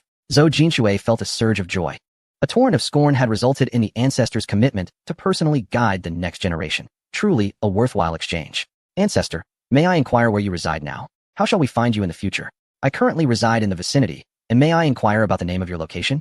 Duan Shuqing turned to ask Lu Yu. "The abyssal territory at the juncture of the Human Alliance City and Lingfeng City," replied Lu Yu. At which point Zhou Jinshui noticed Lu Yu behind him. Listening to their exchange, Zhou Jinshui appeared contemplative, as if he had grasped some significant insight. "Indeed, the abyssal territory. After you select the individuals, do seek me out there," remarked Duan Shuqing, who then left the grand hall without further delay. Lu Yu followed suit. Within the hall, the dwarves who had been kneeling rose to their feet only after witnessing their ancestor's departure. The doors of the main hall were set upright, and soon a clamor erupted once more. However, this time the human delegation could unmistakably sense that the dwarves were becoming somewhat overbearing yet internally weak, beginning to concede in several areas. Even the previously established terms were altered under Zhou Jinshui's guidance, favoring the human side. As Duan Shuqing exited the hall, he seemed to harbor unresolved frustration, incessantly lamenting to Lu Yu. "I had thought that amidst this group, they could at least produce 1 or 2 heavenly tier armament craftsmen. Yet, look at the current state of affairs. What they have created hardly deserves to be called armaments. How shameful. My old man cannot afford to lose face like this." Lu Yu, trailing behind him, silently absorbed the grievances of this venerable figure who had lived for centuries. One could understand his sentiments. Had a certain ancestor from the peak of the human civilization been alive today, witnessing the present plight, he would likely feel an even deeper sense of frustration than Duan Shuchen. Master Duan, shall we return now? The purpose of our visit to the dwarves has been fulfilled. Based on Duan Shuchen's public inquiry about the name of Lu Yu's territory, Lu Yu discerned that today's affairs had reached a satisfactory conclusion. Despite the old man's silence, he had grasped Lu Yu's intentions thoroughly. For this insight, Lu Yu felt a deep sense of gratitude towards Duan Shuchen. Upon hearing Lu Yu's suggestion to return, Duan Shuchen promptly shook his head. No, we cannot return just yet. What shall we do about the dwarves preparing for training among the humans? Not everyone can traverse the abyss. Then where shall we go? To a fine place. Duan Shuchen chuckled. I shall tell you in my youth. I buried a treasure in a certain location, and today we shall unearth it together. At the mention of treasure, Lu Yu's interest was piqued. After all, returning now would merely make him a supervisor. It was far more enticing to accompany Duan Shuchen in search of his so-called treasure. Surely, an artifact buried by a pioneer of armament craftsmanship would not be of poor quality. My lad, where's your dragon? Summon it quickly, we shall ride it. Is it far? As Lu Yu inquired, he summoned forth his skeletal dragon. Not too distant. I recall that place is called Wanjin Mountain. Wanjin Mountain? It seems we have come full circle back to where it all began. If it pertains to Wanjin Shan, I possess a swifter method. What method, you ask? Lu Yu retracted the bewildered bone dragon that had just emerged and summoned the little abyss. Open a passage to Wanjin Shan. He provided the coordinates of the gathering city of Wanjin Shan to the little abyss. After a moment of contemplation, the little abyss replied, Master, I can only teleport across the abyss. Without crossing it, I am unable to breach the spatial barrier. Lu Yu was momentarily at a loss for words. Are you foolish? Why not first open a passage to the human realm and then another to Wanjin Shan? Oh, indeed. The little abyss suddenly understood. It promptly opened a passage leading to the abyss territory, and once Lu Yu and Duan Shuchen had traversed it, it immediately opened another leading to Wanjin Shan. In less than 2 minutes, the two found themselves outside the gathering city of Wanjin Shan. The guards at the entrance, upon seeing Lu Yu, quickly stood at attention, and one of them rushed inside to report to the city lord. Lu Yu hastily stopped him. He had not come this time to view Sun Hanyu's projection, and he felt quite embarrassed to trouble her further. Duan Shuchen, meanwhile, glanced around, seemingly struggling to adapt to the changes in the area. Master Duan, can you locate the treasure you once hid? After a prolonged hesitation, Duan Shuchen stared at the grand gathering city for quite some time. It is no longer a question of whether I can find it, but rather whether my treasure still exists. When did this city emerge? My recollection of Wanjin Shan is not like this. It was not like this before, but it is now. Duan Shuchen fell into a contemplative silence, and after a long pause, he suggested, perhaps we should venture inside. If fortune smiles upon us, we might just find it. Lu Yu, of course, had no objections. After a somewhat awkward greeting to the guards, he led Duan Shuchen into the gathering city.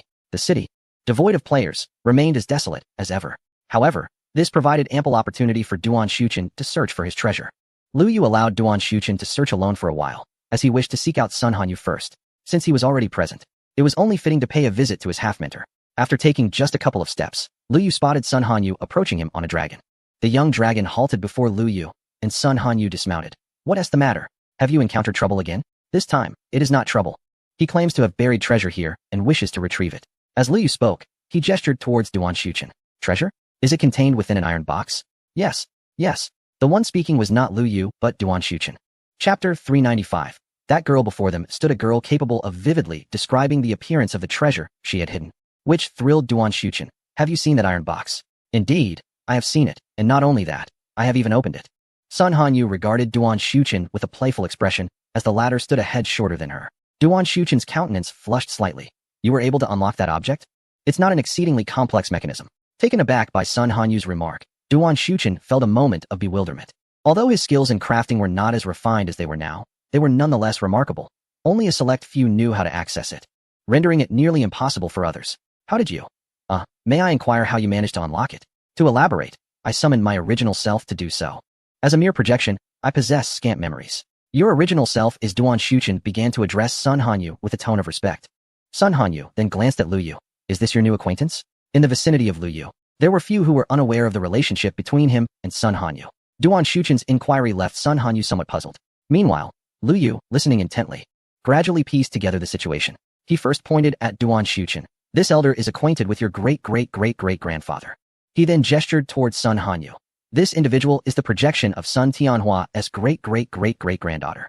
Upon hearing Lu Yu's revelations, both Sun Hanyu's projection and Duan Shuchen exchanged peculiar glances, evidently intrigued by this extraordinary connection that spanned centuries. This revelation perhaps clarified why Sun Hanyu could unlock the iron box. Reflecting on this, Duan Shuchen's face flushed again. Have you examined the contents of that iron box? Indeed, But can what you possess truly be deemed a treasure? Merely a collection of love letters and a few maps. However, I must inquire how you came to fall in love with a young elf and managed to win her affections in return. At this, Lu Yu's curiosity was immediately piqued. Duan Shuchen appeared quite embarrassed, having had his little secret exposed before others. This venerable figure, having lived for centuries, could still blush. If not for the two individuals beside him, one the current abyss summoner and the other the sole descendant of the previous one, Duan Shuchen would have likely demanded the whereabouts of the letters and fled with them long ago. Realizing he could not coerce these two humans, he awkwardly stated, "These are merely tales from my youth. My primary aim was to retrieve those maps. Particularly one belonging to the elven race, which is of great significance. You should have mentioned it sooner. I have already given away the maps." To whom? Sun Hanyu gestured toward Lu Yu.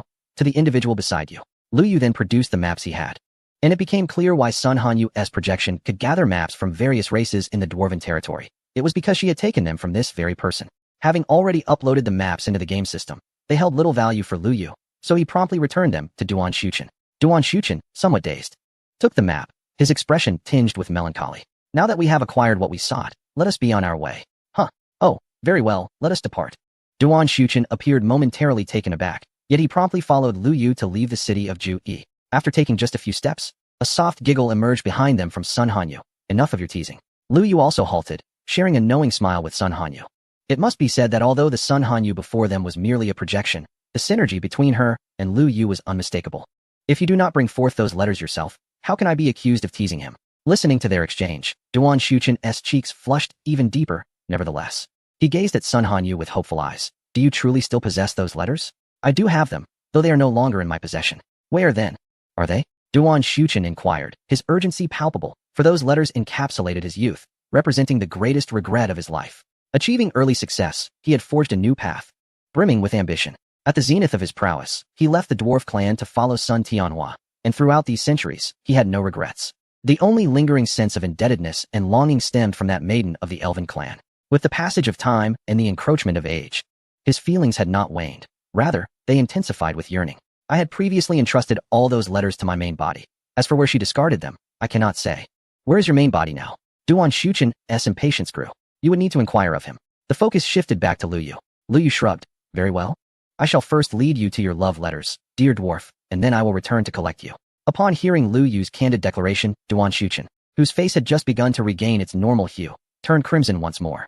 The small abyss re-emerged, and under the astonished gaze of Sun Hanyu's projection, Lu Yu guided Duan Shuchen away from the mountain of wealth, arriving at the true city of Ju-Yi.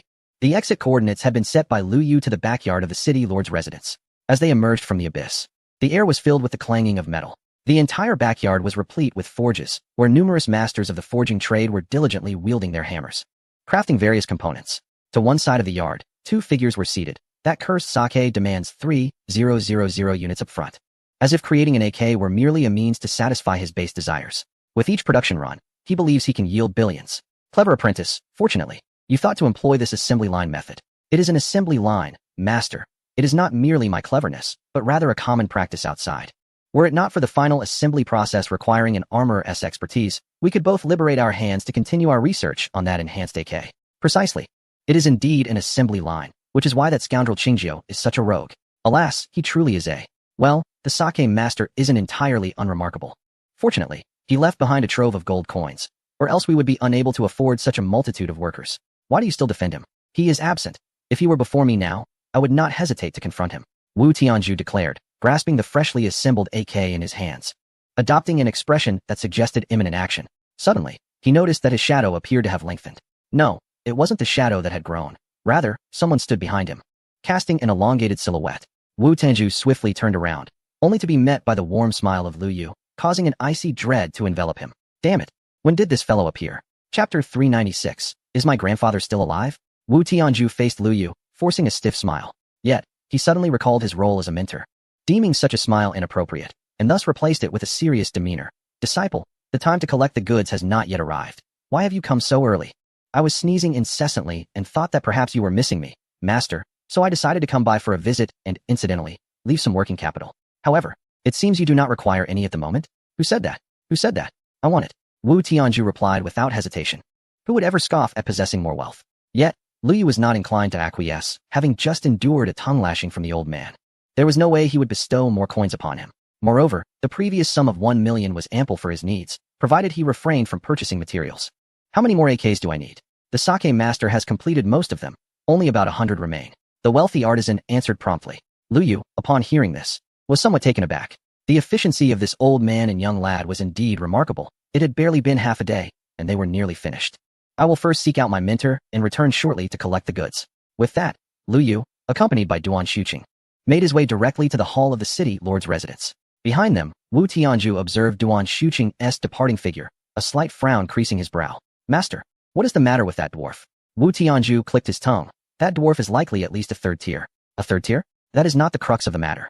Rather, he gives me the impression of being a formidable blacksmith. Aren't dwarves inherently skilled in forging? Not quite. I suspect he may be a weapon craftsman. A weapon craftsman? What is that? Lu Yu paid no mind to the dialogue between the old and young, as he had already entered the city lord's grand hall with Duan Shuqing. Rarely was Sun Hanyu seen not reviewing documents. Instead, she was reminiscent of her days at the Gathering of Heroes. Reclining with her slender legs draped over the back of a chair, playfully teasing a small, pink creature. Upon noticing Lu Yu's entrance, she initially paid little heed, but swiftly straightened in surprise at the sight of the diminutive figure beside him, Duan Shuqing. My dear disciple, what brings you here? Recently, I have no intention of venturing out to level up. Sun Hanyu promptly expressed that he had not disregarded advice and foolishly wandered off. Lu Yu was taken aback. He had not anticipated that his mentor would care so much about his words, revealing such a docile side of Sun Hanyu. Mentor, it's not about leveling up. Lu Yu pushed Duan Shuqing forward. He has something to discuss with you. Duan Shuqing was momentarily stunned. Shouldn't it be you retrieving the item for me? Why must I now inquire personally? What is it?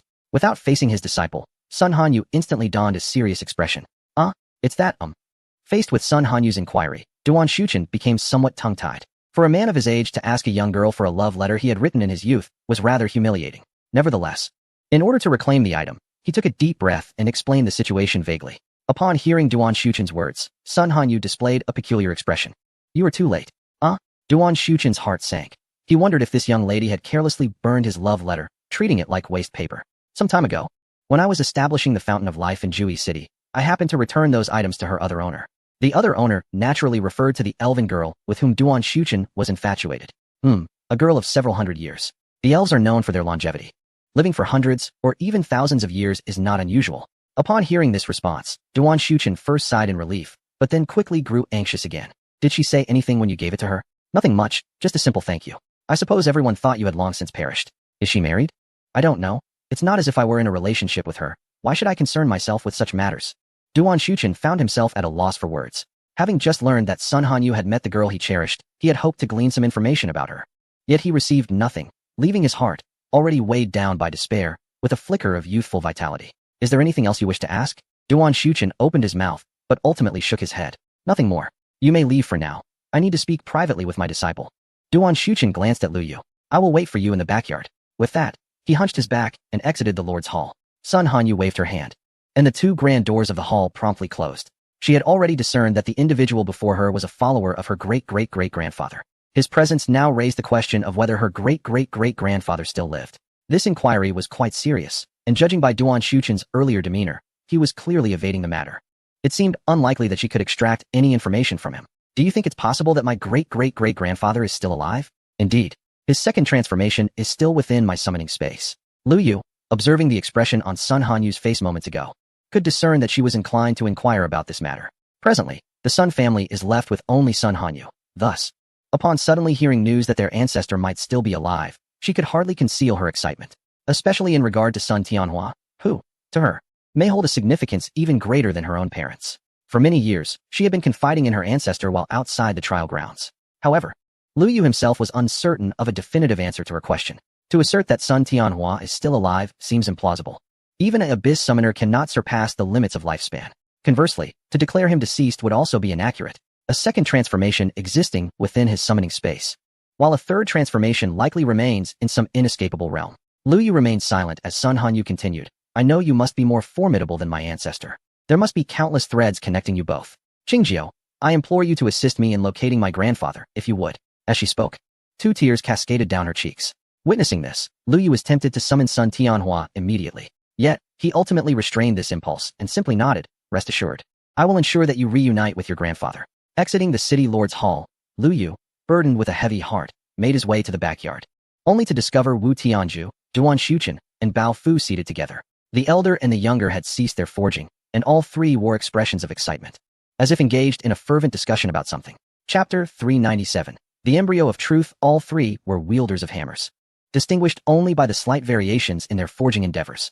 Observing their animated demeanor, Lu Yu could not help but approach them. I have some understanding of firearms.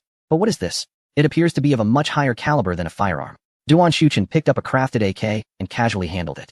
As a man standing at the pinnacle of weapon crafting, he was not particularly familiar with integrated forging. However, he was well versed in the process of crafting individual components for subsequent assembly. His own weapons were primarily produced in this manner, albeit on a different scale.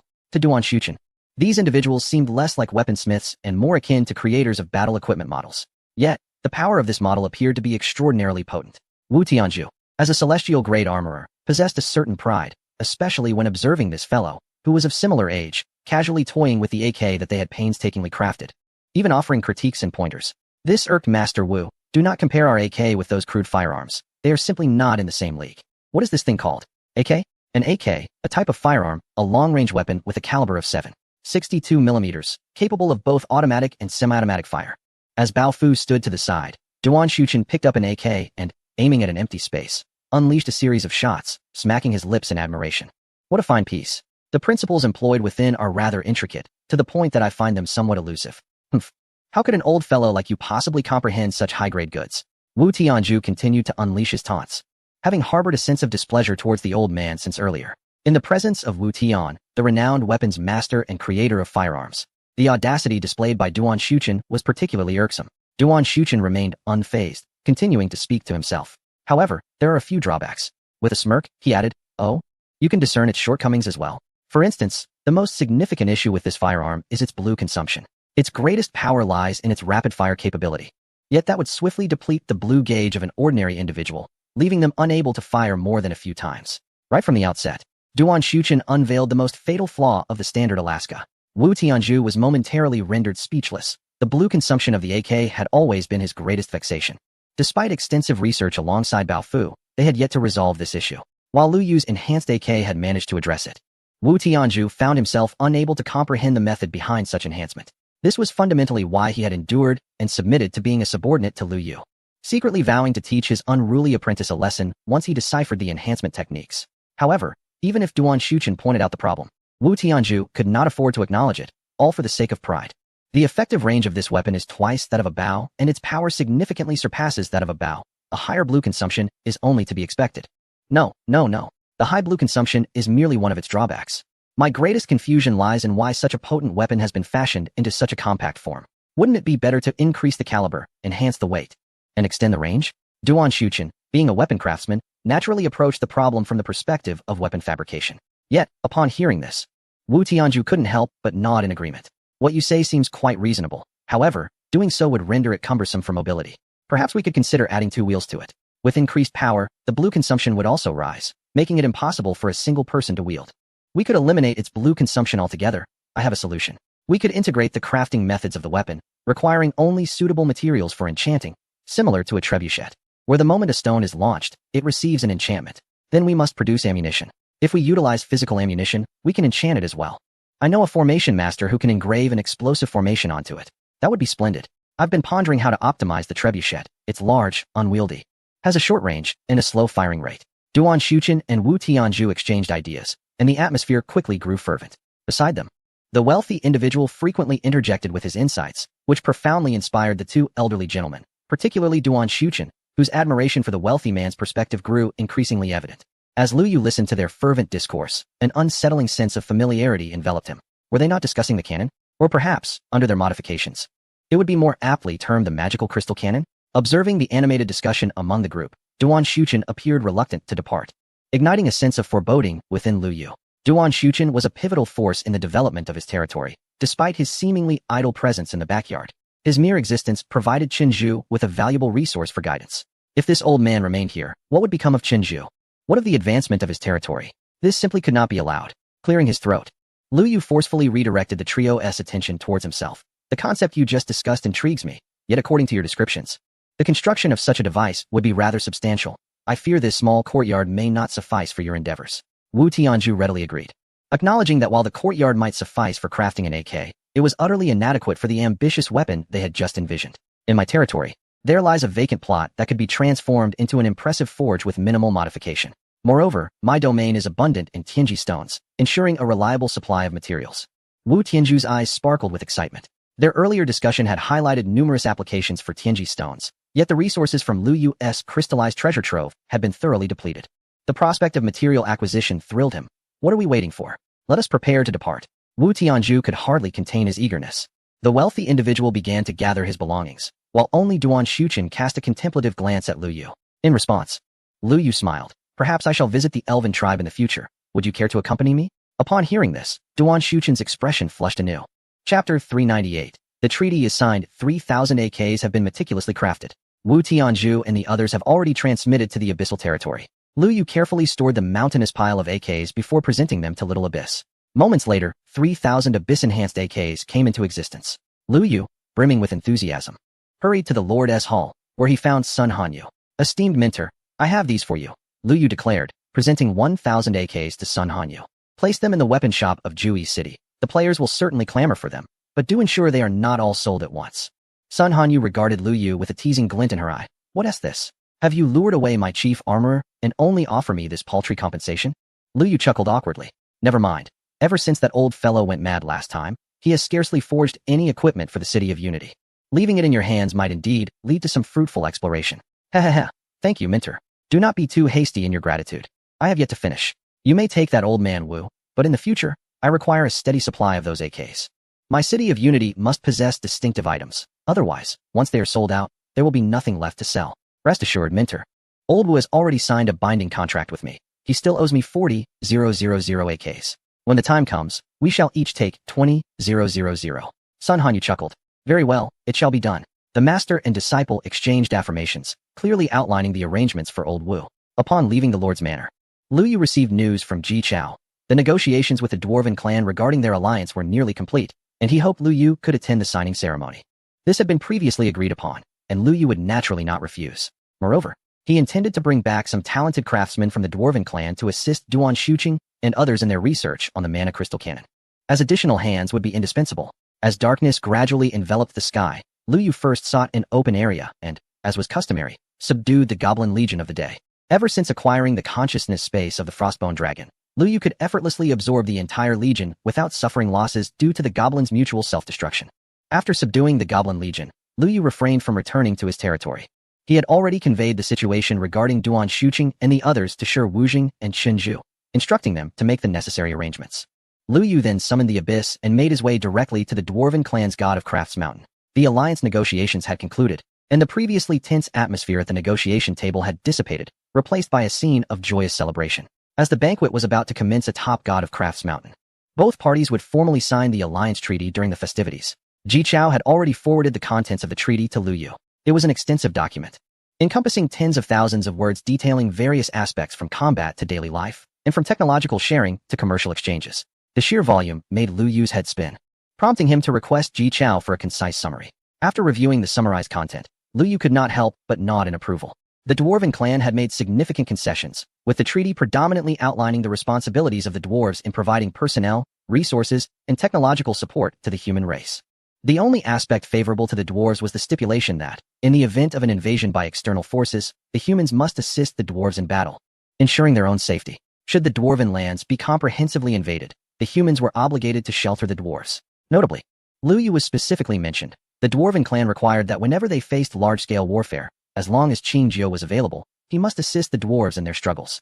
This particular clause was highlighted in striking colors by Ji Chao, serving as the most direct reason for presenting the treaty to Lu Yu. After all, it pertained to Lu Yu's personal matters and was the fundamental reason why the treaty remained unsigned. Observing the stipulation, Lu Yu raised an eyebrow. How pessimistic must these dwarves be regarding their own survival and development? Esteemed Lord Qingjiu, what are your thoughts on this clause? Is it acceptable to you? Lu Yu stroked his chin thoughtfully. Acceptance is feasible. However, I must convey to the dwarves that during their time of invasion, what I offer is sanctuary, not assistance in combat, and throughout this process, they must unconditionally obey my commands. Do you think the dwarves can agree to this? Ji Chao hesitated, for he believed the Dwarven clan had leveraged every other clause favorable to the human race solely to secure this one. Now, with Lu Yu's modification of even this stipulation, the dwarves might very well overturn the table in protest. Rest assured, They will acquiesce, Lu Yu reassured himself. Having gradually comprehended the relationship between the human race and other factions, such a treaty, in times past, would have been inconceivable to any other race. Now that the dwarves had the opportunity to sign it, they must be elated in their hearts. Reluctantly, Ji Chao approached the dwarven clan with the revised treaty.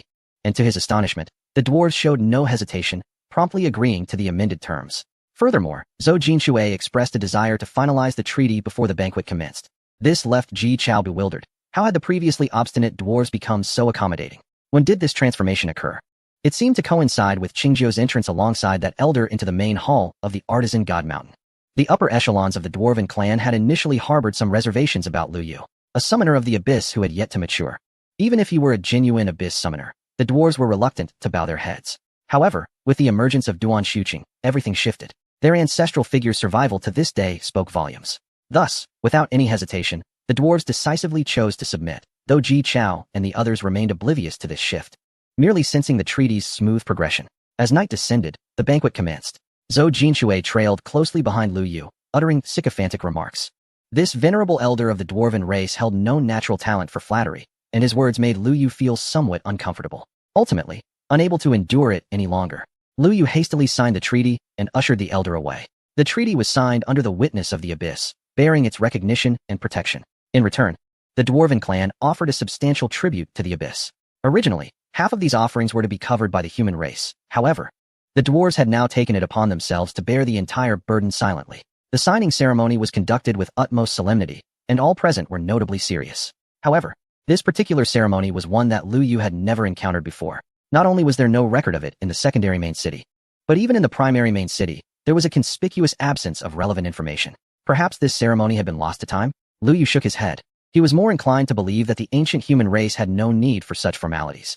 It was not due to their formidable strength that they eschewed these rituals, but rather that their relationship with the abyss did not necessitate any ceremonial observance. Chapter 399. Primary main city. Lu Yu was unaware of the duration of the dwarven banquet.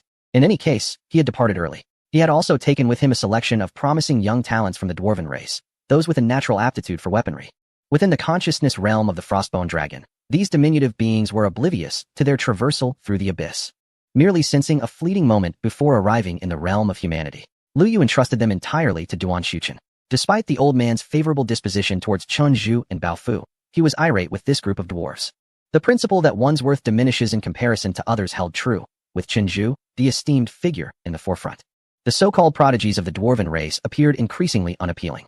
Particularly, Duan Shuqing harbored a sentiment of disdain towards these individuals, viewing them as unworthy descendants, making it even more challenging for him to treat them with kindness. Originally revered within their own clan, the dwarves were reduced to mere errand runners in Duan Shuqing's eyes. They were frequently summoned to carry materials or to stoke the furnace, akin to the summoned beasts left behind by Lu Yu to assist. Naturally, the dwarves were indignant. Yet out of respect for their ancestral legacy and the unfamiliarity of their surroundings, they endured in silence. However, some among them, possessing keen insight, discreetly observed the actions and interactions of Duan Shuqing and Qin Zhu, finding themselves unexpectedly enriched by the experience. Thus, the dwarves transitioned from unwilling laborers to eager participants, vying for the opportunity to assist Qin Zhu and his companions. Lu Yu, on the other hand, remained unconcerned with the dynamics of this group. He was even too indifferent to monitor Duan Shuqing and the others. He entrusted professional matters to those skilled in their respective fields. He had ensured that all necessary materials, funds, and manpower were adequately provided, and it was merely a matter of time before these four would produce tangible results. Lu Yu had even conceived a name for the first magic crystal cannon, Truth. Additionally, he planned to inscribe a small phrase on each shell: "This is our argument. Please acknowledge receipt." With the alliance with the dwarven race solidified, it was likely that the Huan Bureau would refrain from contacting Lu Yu in the near future. After all, following the signing of the treaty, the subsequent implementation would be far more time-consuming than the signing itself. Lu Yu redirected his thoughts to his own progress. He glanced at his experience bar, 79 level, 91 experience, just a fraction shy of reaching level 80. The rate of experience gain was indeed remarkable. It seems that the little golden crow is reveling in the natural tribe's absolute carnage. As Lu Yu approaches level 80, the first-tier human city is finally on the brink of opening. Lu Yu is somewhat impatient. A first-tier city harbors resources that far exceed the combined wealth of all second-tier cities. In his previous life, even amidst the direst crises faced by the human race, the first-tier city of Baiyun City did not lose a single gate.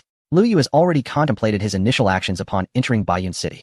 However, prior to that, there is a matter of greater significance that demands his attention: his second-class transfer. In comparison to entering the first-tier city, Lu Yu is currently more eager to discover the talents bestowed upon the Abyss Summoner after the second transfer. The first transfer has already granted him the extraordinary ability to summon his own summoned beasts infinitely. Thus, the prospects of the second transfer's talents are even more tantalizing. Observing the steadily increasing experience points, Lu Yu decided to leave his territory-esque castle. He directly teleported to the City of Unity and made his way to the Lord's Mansion. Given his familiarity with Sun Hanyu, he could simply sit beside her and wait. Once he reached level 80, he would have her assist him with the second transfer. With excitement, Lu Yu dashed into the Lord's Mansion, and along the way, no one dared to obstruct him. Even though Lu Yu was always in a hidden ID state, anyone who mingled in the City of Unity was well acquainted with him. While others might remain oblivious, the face of Qing Jiu was something they could not forget. There were even rumors suggesting that it was preferable to offend the Lord than to cross paths with Qing Jiu. Offending the Lord might lead to a lenient reprieve if he were in a good mood one day. However, to offend Qing Jiu meant that the Lord's mood would remain sour until that insolent individual was dealt with. Upon arriving at the Grand Hall of the Lord's Mansion, before he could even step inside, he began calling for his mentor. Yet, no response came. The hall was devoid of any presence. Lu Yu searched through various rooms within the mansion, but found no sign of Sun Hanyu. Where could she be? A sense of unease washed over him. Surely, this girl hadn't run off again to grind for experience? With this thought, Lu Yu's heart sank. Before his visit to the Dwarven tribe, his mentor had assured him that she would refrain from wandering aimlessly. How long had it been since then? Had she already slipped away? Frustration bubbled within him. The second transfer was a trivial concern compared to the more pressing issue at hand. Knowing Sun Hanyu's temperament, it was certain she would not be engaging with mere low-level monsters for experience. Her target was likely the formidable experts of various races, nearing level 100 and preparing for their third transfer. The inherent dangers of such confrontations were self-evident. If Lu Yu were to discover which race Sun Hanyu had ventured into, he would be inclined to rush over immediately, retrieve that worrisome mentor, and give her a stern admonition. He had explicitly stated that after his second transfer, he would take her along to level up. Why was she so impatient? As time gradually elapses, an hour later, Sun Hanyu has yet to return. While Lu Yu has already reached level 80, the system announces, player, Qing Jiu, has attained level 80, becoming the first to meet the requirements for the second class transfer. Receiving rewards of level 1, luck 2, and 1,000,000,000 gold coins, along with the additional favor of the king. Gaining a goodwill of 10 with both the king and all NPCs in Baiyun City. The system further announces, the primary human city, Baiyun City, is now open, allowing players who have reached level 60 to explore at their own discretion. The rewards for being the first to reach level 80 seems somewhat meager. The most practical rewards are indeed the luck value and the favor from the king, both of which are notoriously challenging to accumulate. Currently, Lu Yu possesses merely 4 points of luck, although he is aware of various methods to increase it, given his current capabilities. He does not place much value on the hidden bonuses of luck. Conversely, the king's favor holds greater significance for him. With this goodwill of 10, he could undertake several major quests that pertain to the entire human race, and the rewards from such quests are particularly substantial. In this society, mere contact with the upper echelons can lead ordinary individuals to riches beyond measure. Moreover, this favor comes from the king himself. Lu Yu then sat in the hall of the Lord's Mansion for a while longer, but Sun Hanyu still did not return. Deciding to stop waiting, he reasoned that his mentor's strength was sufficient and unlikely to falter against the alien races. The matter of the second-class transfer could be addressed upon her return.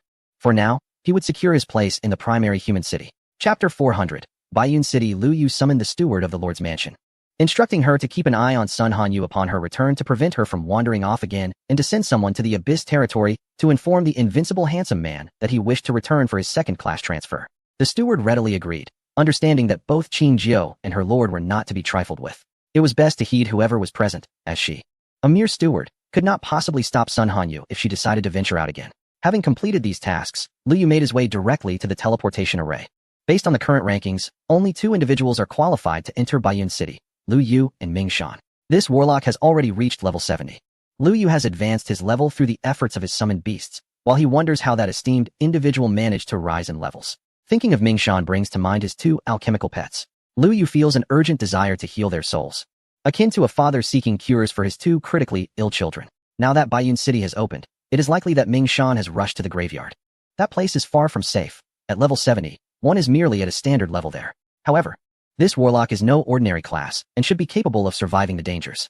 Lu Yu stepped into the teleportation array, and in a flash of light, he found himself in an expansive plaza. This entire square functioned as a colossal teleportation array. In Baiyun City, the first impression shared by players upon arrival is remarkably consistent: vastness. The grandeur of Baiyun City is unparalleled. Should one be teleported to the center of the square, it would require a full sprint of at least 10 minutes to exit the plaza. Remarkably, Baiyun City boasts 3 such teleportation arrays. This is simply the only primary city of the entire human race, destined to accommodate billions of its populace in the future. Anything smaller would be utterly inadequate. Contrasting with the grandeur of Baiyun City, one can find numerous smaller teleportation arrays scattered throughout. These smaller arrays only facilitate point-to-point transportation within the city, akin to public buses or subways in reality. Their sole purpose is to provide convenience for traversing the city. Otherwise, a commoner wishing to travel from the apothecary at the eastern end to the Ihong courtyard at the western end would find it impossible to accomplish within a day and night. The use of these smaller teleportation arrays is not complimentary. Each journey incurs a fee of 100 gold coins, varying with distance. This represents a substantial expense for players, particularly for those newly arriving in Baiyun City, who often lament the costs. Lu Yu had heard of a player among the first 10,000 who, hoping to seize the most lucrative quests while the crowd was sparse, found himself short on gold and had to rely on his own 2 legs. By the time he finally located an NPC offering quests, Baiyun City was already bustling with 1 million players. However, such concerns were foreign to Lu Yu. Not only did he possess ample gold, but he was also intimately familiar with the locations of the city's significant structures. Of course, this knowledge was limited to the more important areas. He could not recall all the lesser-known spots. For instance, he could not remember whether the Ihong courtyard was situated in the 7 or 9 alleys of the Western District. Lu Yu approached a smaller teleportation array and selected his destination, the Royal Palace. Given his favorable standing with the king, it was prudent to seek out a quest directly from him. The higher the rank of the individual issuing the task, the greater the level of the quest and the rewards that accompanied it. Nonetheless, Lu Yu was not particularly concerned with the rewards at this moment. He was destined to become a man who would conquer the stars and the seas, and trivial rewards would not suffice to satisfy him. He recalled that in his previous life, the human race was in the midst of constructing the Dragon Domain Great Wall, aiming to counter the invasion of foreign entities. This was a monumental endeavor, and its completion would significantly alleviate the pressures of war on mankind. Regrettably, the previous generation's slow development and insufficient player support meant that the project remained unfinished until the onset of the racial barrier. Consequently, humanity squandered vast resources in manpower, materials, and finances. In this life, however, there may be a viable chance to realize this undertaking. With a flash of white light, Lu Yu arrived outside the royal palace. The palace serves not only as the lord's residence akin to that of White Cloud City, but also as the pinnacle of human authority. Though referred to as a palace, it is, in fact, a city within a city, occupying a modest area comparable to that of the former gathering stronghold. Nevertheless, its defenses are exceedingly stringent. The moment Lu Yu was teleported there, guards were immediately on alert. However, this time, Lu Yu had preemptively revealed his ID, and upon seeing the name Qing Jiao, the guards visibly relaxed. They had heard of the title of the foremost among humanity, especially considering Qing Jiao's favor with the king. After a brief inquiry from a figure who appeared to be a captain, he dispatched someone to report back. Minutes later, a portly eunuch rushed out, panting. By the command of His Majesty, you are summoned to the palace for a discussion. Lu Yu promptly followed the eunuch. In his previous life, he had found it perplexing that the human palace resembled a feudal emperor's court, with a system akin to that of the feudal era. However, after experiencing numerous events in this life, he had come to understand more deeply. If one were to trace back several centuries from modern times, it indeed aligns with the period of feudal monarchies. Perhaps different realms possess their unique characteristics, yet the trajectory of historical development is remarkably similar. Passing through a series of grand gates, Lu Yu finally arrived outside the imperial hall. As he entered the grand chamber alongside the eunuch, he beheld a man clad in resplendent robes, exuding an air of authority, seated upon a dragon throne, engrossed in reviewing documents. Before the abyss descended, this individual was the highest ruler of humanity. Lu Yu could discern only an ID and a level on his attribute panel. Zhu Hongwu, level 159. Indeed, he had yet to reach the 4th transition. Lu Yu sighed softly. It was no wonder humanity had declined if even its strongest could not achieve the 4th transition. Upon noticing Lu Yu's entrance, Zhu Hongwu set down his brush and nodded. Qing Jiao, I should express my gratitude on behalf of humanity. You have truly rekindled my hope for our revival. Lu Yu was taken aback by the emperor's words and awkwardly replied, It is my duty to serve the people. Zhu Hongwu smiled warmly. You seem eager to see me. Is there something particularly important on your mind? While there was nothing of great import, Lu Yu wished to offer his assistance, such as in the construction of the Dragon Domain Great Wall. You are aware of the Dragon Domain Great Wall? Zhu Hongwu asked, somewhat astonished. As it happens, since you mentioned it, there is a pressing matter at the Dragon Domain Great Wall. Chapter 401. Power. What specifically needs to be done? Lu Yu awaited Zhu Hongwu's task assignment. Since his first transition, he had not encountered any tasks worthy of his attention. Thus he had acted independently without undertaking any missions. The first-tier main city was different. Here, even Lu Yu had to approach tasks with solemnity, especially those directly issued by the king. Each task would significantly influence the future trajectory of humanity. Do not be so hasty. Come with me first, Zhu Hongwu beckoned. stepping down from the dragon throne and grasping Lu Yu's wrist as they ventured towards the rear hall. I have recently sensed an unsettling trend. The abyss seems poised to descend earlier than anticipated. Once it arrives, the opening of the racial barrier will not be far behind. Time is of the essence, he lamented, exhaling a heavy sigh. Lu Yu listened intently, his eyes widening in astonishment. The content of Zhu Hongwu's words was not particularly shocking. Lu Yu himself had entertained similar suspicions regarding the early arrival of the abyss. What truly astonished him was Zhu Hongwu's audacity to speak so freely about matters concerning the abyss, seemingly without repercussions. It was worth noting that when the Golden Crow projection had merely hinted at the abyss in front of Lu Yu and others, its true form had suffered immense harm. Yet here was Zhu Hongwu, casually discussing the abyss in Lu Yu's presence, with no ill effects whatsoever. Zhu Hongwu, walking a few paces ahead, remained oblivious to the change in Lu Yu's expression, continuing his discourse. Once the abyss descends, my power will transition to those of your human race. Most likely to your Huan Bureau. However, it is certain that chaos will ensue among humanity, and I cannot say whether this so-called power will endure. Based on the circumstances of the previous life, it did not persist. After the abyss descended, Zhu Hongwu was still the emperor, yet to Lu Yu, the former Zhu Hongwu appeared merely a figurehead. It was not until the fall of Lingfeng City that humanity began to organize a formidable resistance, though at that time, it was the 10 major factions leading the charge, with all decisions made collectively. What do you specifically mean by your power? Lu Yu inquired, intrigued. Oh, that is a pertinent question, Zhu Hongwu chuckled, refraining from an immediate answer as he led Lu Yu to a wall and halted. The surface was draped with a crimson cloth. With a grand gesture, Zhu Hongwu pulled the cloth away, revealing a carving etched upon the wall. Wait, this is not merely a painting. Lu Yu squinted, quickly discerning the truth. It was a map of the entire abyss. My power, Zhu Hongwu declared, pointing at the map upon the wall, his hand hovering not over the human territory, but seemingly poised to encompass the entire map. Qingjiu, although you have entered the abyss for less than 100 days, I am aware that you have gleaned much knowledge and formed several hypotheses. The former might of humanity is indisputable. This map illustrates the territories once ruled by humanity. My power lies in the ability to designate any location on this map as part of the human domain. Lu Yu was taken aback. This revelation was entirely unexpected. The notion of designating the entirety of the map as human territory seemed rather futile. What purpose would it serve to delineate a specific area as belonging to humanity?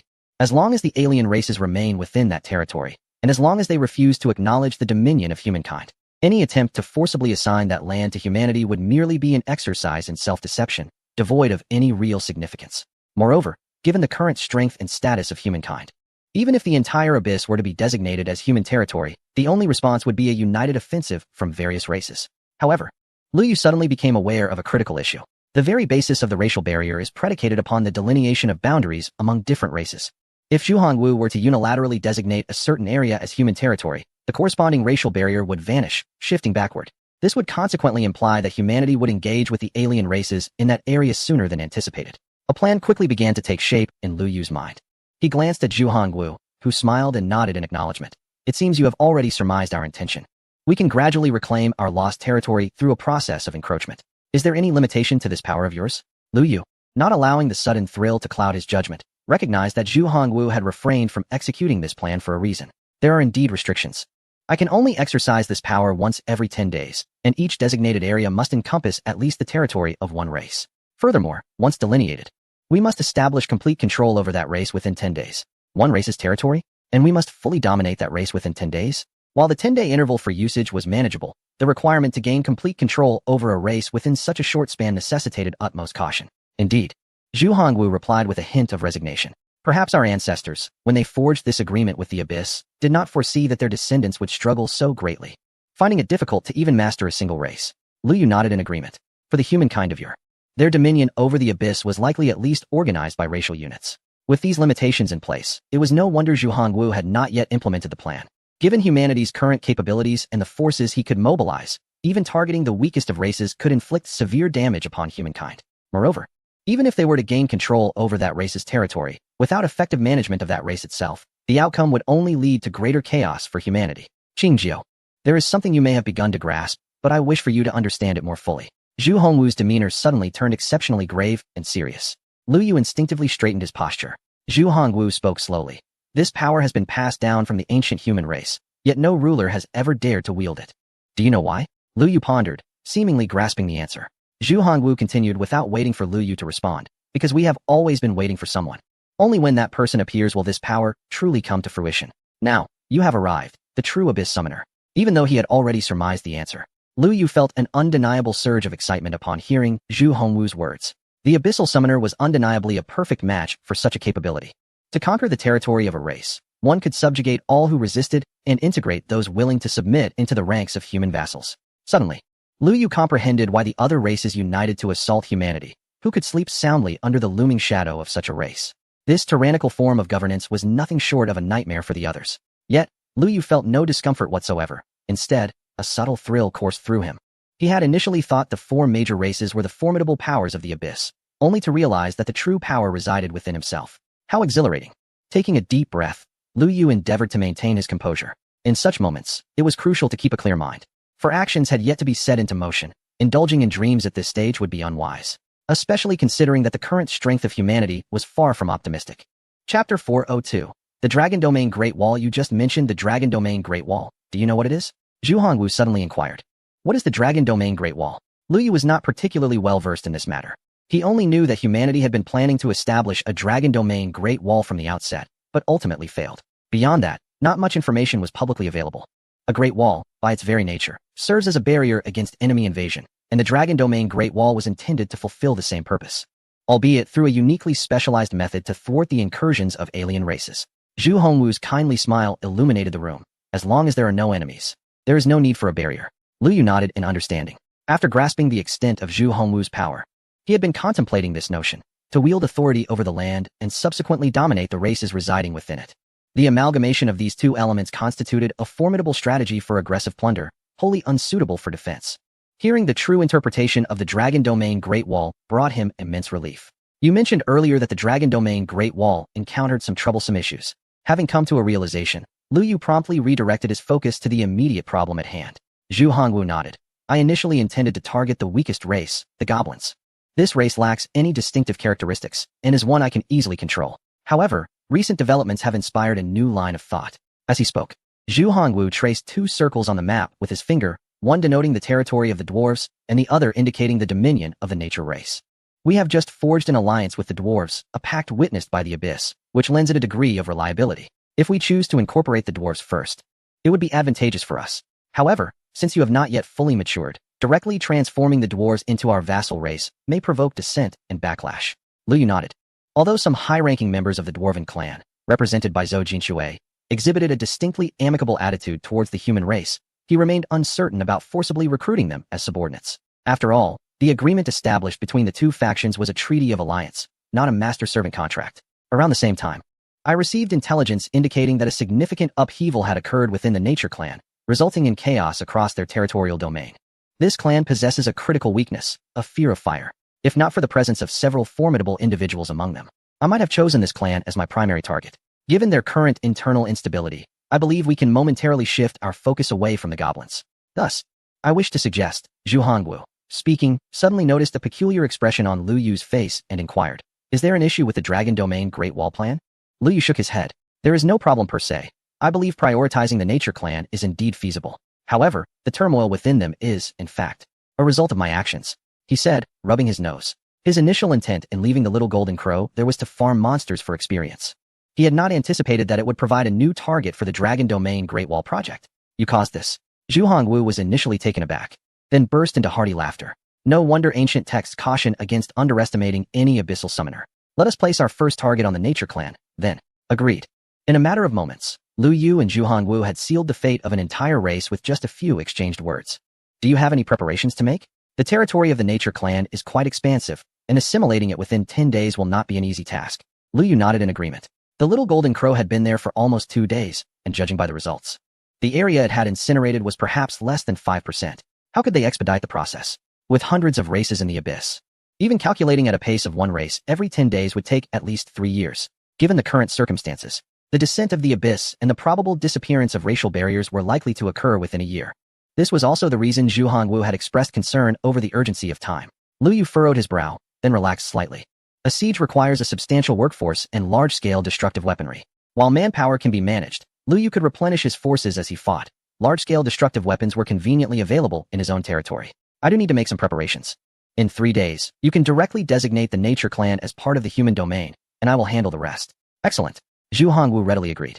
Without questioning Lu Yu's methods of preparation, in his mind, An abyssal summoner was at least an equal to himself. Lu Yu then used a return scroll, and in the next moment, he found himself in the plaza of the abyssal territory. His sudden appearance astonished those around him. They had long since heard the system announcement.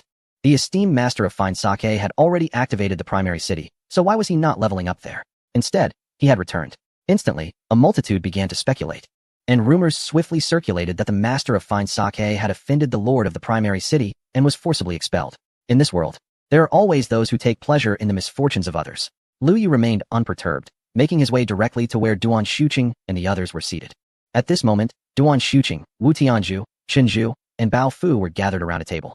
Though none spoke, the hostility in their exchanged glances was palpable. What was going on? As Lu Yu approached, the four seemed oblivious to his presence, continuing their silent standoff. Lu Yu picked up the blueprints on the table, casting a cursory glance before his expression transformed into one of delight. He had returned to hasten their progress on the magic crystal cannon, which he needed to utilize within 3 days. To this end, Lu Yu had even prepared a set of coercive yet enticing arguments. However, he was taken aback to find the blueprints already laid out before him, and not far away stood a tested magic crystal cannon. The efficiency of these individuals was astounding. You have already developed this contraption, and yet you remain seated here? Lu Yu shook the blueprints in his hand. The four turned their gazes towards Lu Yu in unison. We need to discuss a matter of greater significance. What matter? The naming rights of this contraption. Chapter 403. The Great Wall Cannon. Observing the tense demeanor of the four, Lu Yu couldn't help but feel exasperated. It was merely a name for the device. There was no need for such contention. Listen to me, let us call it truth. In an instant, all four turned to Lu Yu in unison. Apprentice. This is our invention. What business do you have here? Brother Yu. While I may call you brother, I still wish to contest this naming right. Master Qingjiu. You must not use your influence to intimidate, otherwise, I shall report you to Director Li. You, young man, are also here to claim the naming rights, aren't you? I warn you, you have not contributed to this creation, and what does naming it truth even signify? Does this contraption have any connection to truth whatsoever? The four, who had previously been at odds with one another, now united against Lu Yu. They were in perfect accord, intent on eliminating him from the contest. For having one less competitor would benefit them all. These four seemed to be staging a rebellion. Lu Yu spoke. I have heard that truth is not held by a select few, but exists only within the range of the cannon's fire. Within the coverage of my cannon lies the truth. While this sounds somewhat plausible, I remain unconvinced. Duan Shuqing's stance was resolute, and the others echoed his sentiments. Then there is no alternative. Let us decide by drawing lots. The four exchanged glances, realizing this was perhaps the only viable solution. After all, it was unthinkable to let a group of side ventures descend into chaos. Duan Shuqing believed that communicating through fists was an acceptable approach. However, the other three vehemently opposed it, insisting on a fierce resistance. 5 identical paper slips, varying only in size and color, were presented. No, my friend. You were absent when this was conceived. By what right do you insert yourself into this matter simply because you are an abyss summoner? Old Duan, make no mistake. The arena you are utilizing is mine. The materials are provided by me, and even the summoned beasts assisting you in carrying these items are mine. Do you truly believe I have no stake in this matter? While I may concede the naming rights of various other items, this is the arcane crystal cannon. It is, quite simply, an extension of masculine strength, and Lu Yu must strive for a say in this. Indeed.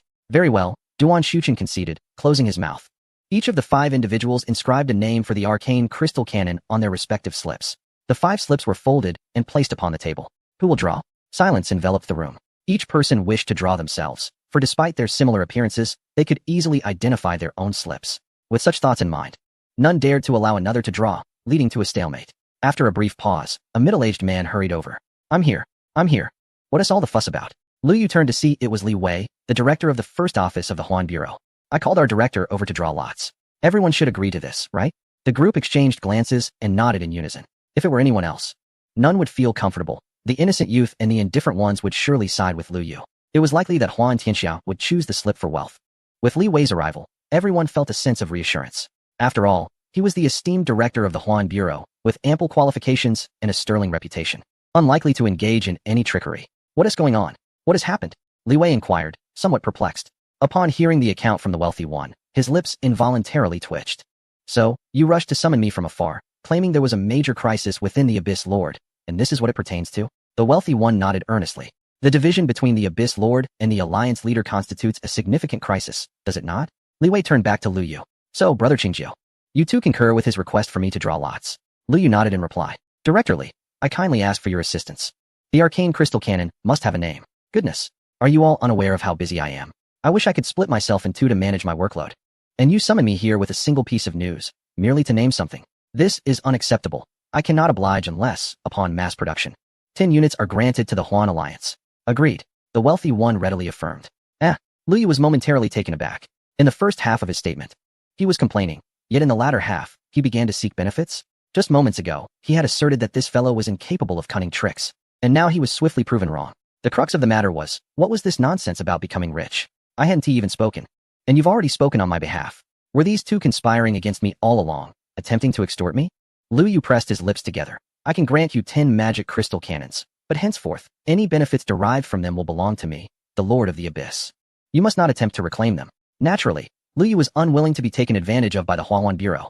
Very well, no objections. Henceforth, you shall diligently follow under the auspices of Lu the Chief and Nim Ti return to the Huan Bureau. Bao Fu's eyes widened in astonishment. Just a moment ago, in our private conversation, we merely discussed a few magic crystal cannons. How did I suddenly sell myself as well? Bao Fu was on the verge of tears. However, Lu Yu grinned. Exchanging 10 magic crystal cannons for a piece of enchanted armor was undeniably a worthy trade, considering the talent in war equipment. Li Wei stepped forward and glanced at the 5 crumpled pieces of paper on the table. From their outward appearance, it was impossible to discern which was which. Yet Bao Fu had discreetly advised him to select the smallest one. Thus, without a hint of hesitation, he seized the tiniest one. This one. Bao Fu was overjoyed. And Chun Zhu's smile widened even further. Unfolding the paper, Li Wei read aloud the words inscribed, Great Wall Cannon. The name was quite fitting. Li Wei nodded and turned to Bao Fu, only to find that the latter's smile had frozen, his expression filled with doubt and grievance. The others had already resigned themselves to despair the moment Li Wei picked up the paper. Only Chun Zhu maintained his radiant smile. Ahem. He cleared his throat. And while you were conversing, I had discreetly crumpled my own paper, even smaller. Bao Fu abruptly turned to Chun Zhu. Chun Zhu stood just behind Bao Fu, allowing him a clear view of Bao Fu's chat window. In that instant, Bao Fu felt a surge of despair. He hadn't anticipated that this youthful face could be so devious, even going so far as to spy on chat messages. Yet, Bao Fu dared not make a scene, for he was the one who had cheated first. To bring it to light would not only humiliate him, but would also serve to slap Director Li's face. In the end, Bao Fu had no choice but to swallow his grievances in silence. Lu Yu sighed. He felt a tinge of disappointment that the name he had so carefully crafted was not chosen. However, settling on Chun Zhu's name was acceptable. From this moment onward, this creation would be known as the Great Wall Cannon. Chapter 404. Sun Hanyu has not yet returned. The name for the magic crystal cannon had been established, and although those not selected felt a hint of dissatisfaction, they accepted the outcome gracefully, with no one voicing any objections. In truth, Lu Yu believed that the name Great Wall Cannon was quite appropriate. The primary purpose of the magic crystal cannon moving forward was to prepare for the Longyu Great Wall Initiative. Thus, the name Great Wall Cannon was indeed fitting. It is perplexing that whenever the name crosses Lu Yu's mind, an image invariably surfaces, a girl standing with her fists clenched at her sides, then shaking her body and vociferously exclaiming Great Wall Cannon. Shaking his head, Lu Yu cast this image aside. With the issue of the name resolved, he could now focus on the pressing matter at hand. When would the Great Wall Cannon be mass-produced? This was the question that weighed heavily on Lu Yu's mind, as he was set to launch a full-scale assault on the natural clan in 3 days, necessitating the production of a batch within that timeframe. To achieve mass production, a sufficient workforce was imperative. Wu Tianju took a swig from a wine jar, and it was essential that these individuals were proficient in the art of armor crafting or weaponry. In truth, finding armor craftsmen was relatively straightforward, yet the scarcity of personnel skilled in weaponry was acute. Duan Shuchen nodded. The few inept individuals sent from our clan can be of use, but their numbers are insufficient for mass production. Another concern arose regarding materials, as extensive use of Tianji stones in research and experimentation had depleted their reserves, and a portion was required for the creation of defensive apparatuses. Chen Zhu also shared his perspective. Bao Fu remained silent, merely nodding. The difficulties articulated by the previous 3 individuals were abundantly clear. With no further additions, Lu Yu decisively stated, the material issue is manageable. We will temporarily halt the production of defensive apparatuses and allocate all mineral resources to the Great Wall Cannon. Today should suffice. And with the opening of the Golden Stone Secret Realm tomorrow, new ores will be available. As for the workforce, armor craftsmen should be prioritized from the Lord of the Abyss. If that proves insufficient, we can seek assistance from the Huan Bureau and the Champion Alliance. Director Li, is that agreeable? Absolutely. I am eagerly awaiting my 10 units, Li Wei readily affirmed. Regarding the weaponry artisans, a trip to the dwarf clan was necessary to request additional weaponry craftsmen, even if they merely assisted as apprentices. They would undoubtedly gain valuable experience and would be willing to help. With Duan Shuchen, the esteemed ancestor, present, the weaponry craftsmen of the dwarf clan would surely be eager to join. Duan Shuchen did not oppose this, but inquired, will you require my company on this venture? No. I can manage alone. The alliance had already been formalized, and Zhou Jinxue was a pragmatic dwarf, making it relatively easy to gather a group of weaponry craftsmen. Lu Yu surveyed everyone present. No dissent or alternative suggestions arose. Very well, let us proceed according to this plan. The assembly dispersed, each engaged in their respective tasks. Li Wei also took his leave. Lu Yu summoned the small abyss and set off directly to the dwarf clan. On Artisan God Mountain, Zhou Jinxue leisurely strolled within the grand hall. Ever since witnessing his ancestor that day, his heart had been completely at ease. The clan's records clearly stated that this ancestor had departed from the dwarf clan in the company of the previous abyss summoner. Years have passed, and this ancestor should have long since departed from this world. Yet, he has appeared in the flesh, which speaks volumes. In the eyes of Zhou Jinxue, the resurgence of the human race is nearly a foregone conclusion, merely a matter of time. As for the dwarves, they shall be the first to ascend. Offering timely assistance is undoubtedly far more valuable than mere embellishments. Once the human race grows in strength, the status of the dwarves will undoubtedly rise accordingly. Compared to the past, their standing may elevate by several tiers, potentially even positioning them among the new 4 great races. After all, the current 4 were once those who thrived alongside the humans, which led to their present prominence. Once the dwarves ascend to be one of the new 4 great races, Zhou Jinxue, as the first hammer of the dwarves to forge an alliance with the humans, might even find himself immortalized in stone, revered by future generations. Even at the venerable age of over 70, the thought of such glory stirs a sense of excitement within him. To be regarded as an ancestor by others is a remarkable honor. At that moment, the grand hall doors swung open, and Lu Yu strode in. Old Zhou, how many intermediate weapon masters do you have? Around 100, I believe. Good, gather them all. I need to take them with me. Duan Shuchen is in need of assistance. Oh, certainly. Without a moment's hesitation upon hearing that his esteemed ancestor required help, Zhou Jinxue promptly set to work. The bell of the Artisan God Mountain rang out, summoning the dwarven weapon masters with utmost urgency. In no time at all, precisely 100 had assembled. Lu Yu wasted no time, whisking away these 100 individuals back to the human territories. Watching their departing figures, Zhou Jinxue stroked his beard, nodding with a smile. The bond between the dwarves and humans had deepened. Upon their return, the 100 weapon masters were immediately taken by Duan Shuchen for training. Consequently, all conditions for mass-producing the Great Wall cannons were met. It was merely a matter of awaiting their creation. However, during this waiting period, Lu Yu found himself at a loss for how to assist. Perhaps it was time to consider a job change. Casting a glance at his level, he noted he was already at level 82, yet had not undergone his second-class transition. With a flash of light from the teleportation array, Lu Yu arrived in the city of Ju-Yi, making his way swiftly into the Lord's Manor. Inside the Grand Hall, it remained devoid of visitors, and he found no sign of Sun Hanyu in the bedroom or backyard. The steward approached him. Young lord, you have returned. Has my mentor returned? Not yet. The lord has been absent for 2 days. 2 days? Has Sun Hanyu been training for such an extended period? Could it be that she aimed to directly challenge level 120 for her third transition? It was certainly a possibility. Lu Yu understood that his mentor possessed a strong sense of pride. Seeing her apprentice nearing her level would undoubtedly cause her anxiety. Sighing, Lu Yu acknowledged that without his mentor present, he could not afford to change paths merely for his second transition. Thus, he resolved to wait a little longer.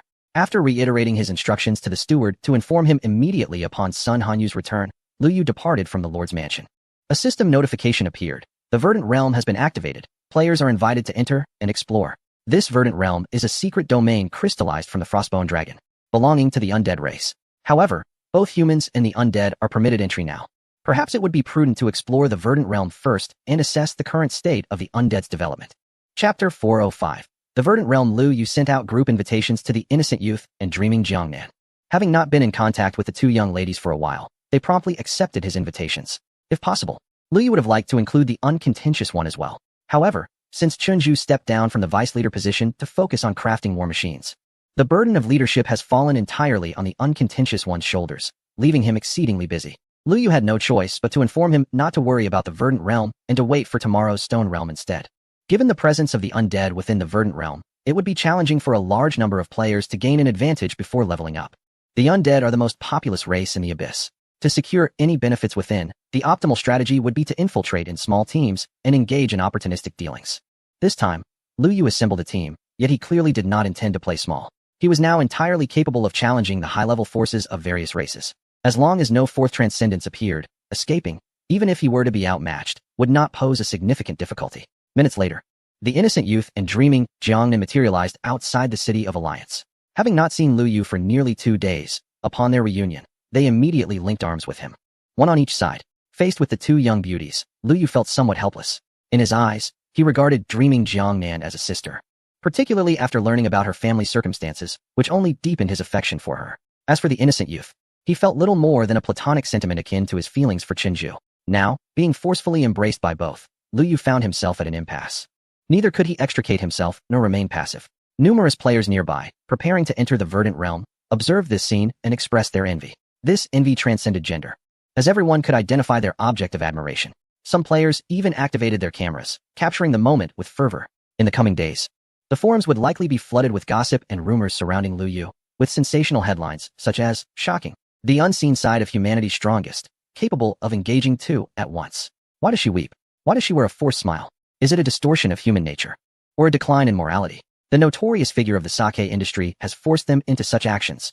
He is the direct disciple of the city lord, the mightiest player among the human race. They are innocuous players, compelled to acquiesce to his whims in pursuit of leveling up, all the while donning forced smiles.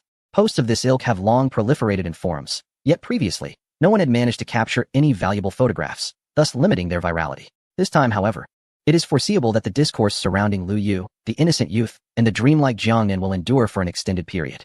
Shaking his head, Lu Yu hastily led the two young ladies into the verdant secret realm. With the secret crystal of the verdant secret realm in her possession, Jiangnan and the two others were directly transported to the heart of the realm. Upon entering, Lu Yu was immediately enveloped by the fresh and fragrant air. Truly, the verdant secret realm offers a breath of air that invigorates the spirit. It is a pity that the undead race's skeletal hordes are here, squandering such a splendid locale. Within the realm, various flora and fauna abound. Unlike the mineral resources in the Goldenstone secret realm that require diligent searching, here, medicinal herbs are plentiful. One could simply pluck a handful from the ground and find silver-tier herbs. This abundance is partly due to the naturally higher yield of medicinal herbs compared to ores. But more significantly, it is a reflection of the undead race's elevated level. The yield and quality of a secret realm fluctuate in accordance with the overall level of the race inhabiting it. Whenever Lu Yu thinks of the undead race, he is reminded first of their overwhelming numbers. This secret realm is no exception. Lu Yu and his companions arrived relatively early, occupying one of the most inaccessible areas at the realm's core. Yet, not far from them, swathes of skeletal armies could still be observed. They were not acting independently, but rather aligned in neat formations, harvesting the herbs from the ground, as if reaping a harvest. While the levels of those skeletons were evidently low, their proficiency in gathering was impressively high. For the same clump of herbs, Jiangnan might collect around 10, while in the hands of those skeletons, they could gather upwards of 30. Such efficiency caused Lu Yu's brow to unfurl. The higher the proficiency of these skeletons, the more valuable they become for subjugation.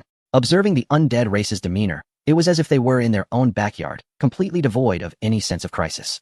This suggests that the undead race remains unaware that the core of the secret realm has been seized by the human race, and thus, they are oblivious to the fact that the frostbone dragon has already been tamed by Lu Yu. "Brother, what are we planning to do here?" The innocent youth, having followed Lu Yu in, suddenly realized he was uncertain of their purpose. Jiangnan, too, looked eagerly at Lu Yu, awaiting his instructions. This time, "We are here to display our might." Display our might. Indeed, one cannot perpetually allow foreign races to trample upon us. In the past, our lack of strength was forgivable. But now that we have risen, it is imperative that we demonstrate our prowess. As Lu Yu spoke, he summoned forth the Frostbone Dragon and Little Green. These two third-tier summons could effortlessly dominate this secret realm. Although Little Green lacked mobility, its immense size alone transformed it into a formidable presence, akin to a forest in itself. Lu Yu, accompanied by the innocent youth and dreaming Jiangnan, surveyed the scene from above. Below, the tendrils of Little Green ensnared numerous skeletons, crushing them into fragments of bone. The captured skeletons, having just been tasked with harvesting herbs for the Bone King, were now compelled to serve Lu Yu's bidding.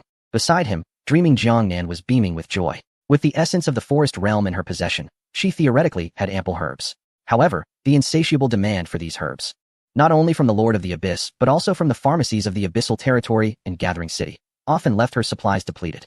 While this situation was entirely normal and not a fault of dreaming Jiangnan, who could simply source herbs from elsewhere, the young girl harbored a different sentiment. She believed that Lu Yu had taken her in and provided her with her current life, making him her greatest benefactor. Therefore, when Lu Yu bestowed upon her the essence of the forest realm, she felt a profound obligation to meet the herb and potion demands of all parties involved. This mindset led her to feel guilty whenever supplies ran low. Now, with such a bounty of herbs harvested, her spirits soared. In stark contrast to her elation, Lu Yu maintained a stoic expression. His purpose in the forest realm was not merely to gather a handful of herbs or to slay a few low-level skeletons. After Little Green had harvested a section of skeletons, Lu Yu summoned it back and positioned it in another area. Though the creature was colossal, conquering the entire expanse of the forest realm could not be accomplished in a single day. Lu Yu's intent was not to massacre, but to fish for the attention of the necromantic race. Resources from the secret realm were of utmost importance to any race. The vast numbers of the undead might overlook the loss of a few inessential lives, yet they would certainly abhor the depletion of resources from the forest realm.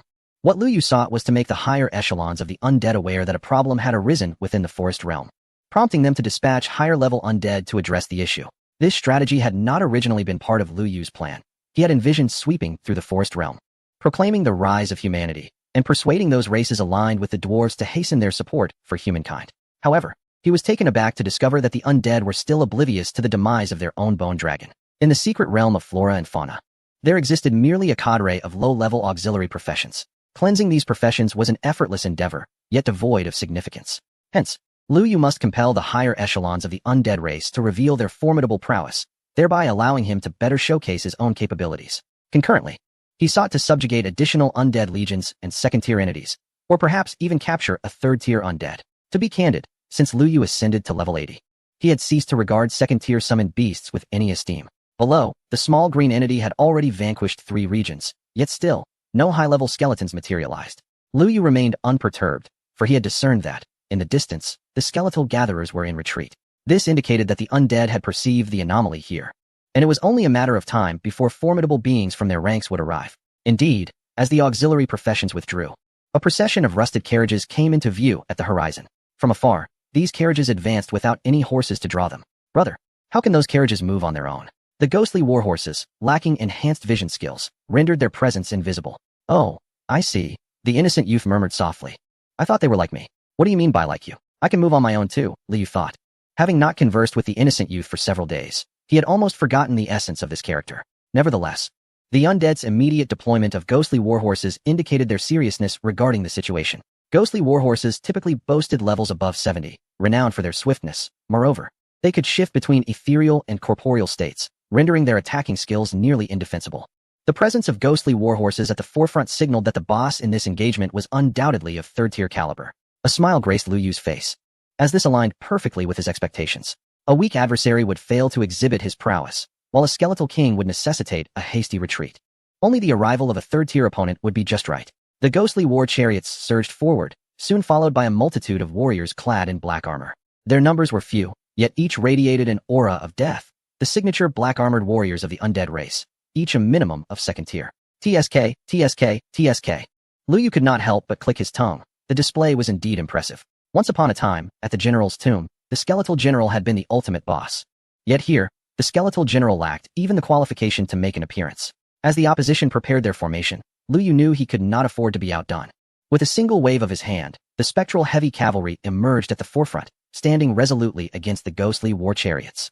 Furthermore, amidst the spectral heavy cavalry, he had strategically positioned several mermaids. The levels of the nether heavy cavalry and the phantom warhorses range between 70 and 80. If the phantom warhorses engage in corporeal combat, the nether heavy cavalry can maintain an advantage through sheer numbers. However, should the adversaries shift to a spectral form, the nether heavy cavalry would find themselves at a significant disadvantage. Thus, the presence of the mermaid becomes crucial.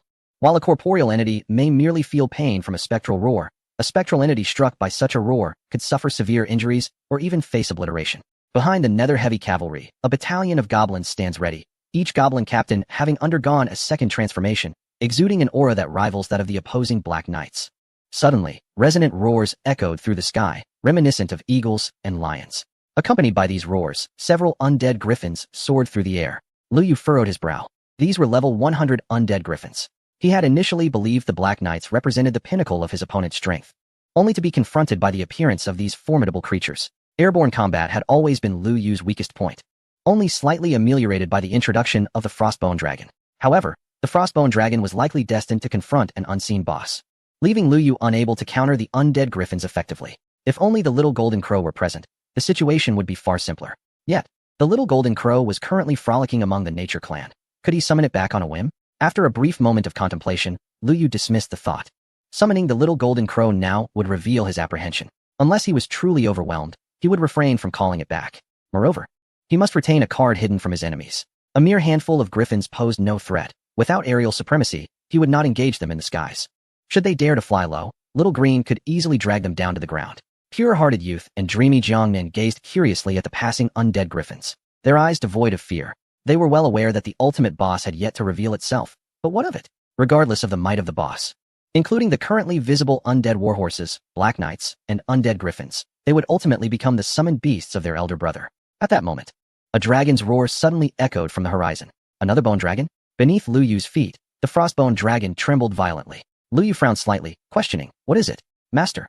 "That creature that nearly turned me into a bone shield is approaching," the frostbone dragon replied. Chapter 407. Thunderbone Dragon. Oh, Lu Yu responded lightly. Yet a thrill began to stir within him. The frostbone dragon had previously mentioned that the bone dragon that adorned its head was nearing a fourth transformation. Given the current situation, it seemed likely that the creature had not yet reached that stage. Otherwise, the two level 100 undead griffins that had just passed would have been replaced by two third transformation entities. Without the fourth transformation, one can fight with all their might. "Are you afraid?"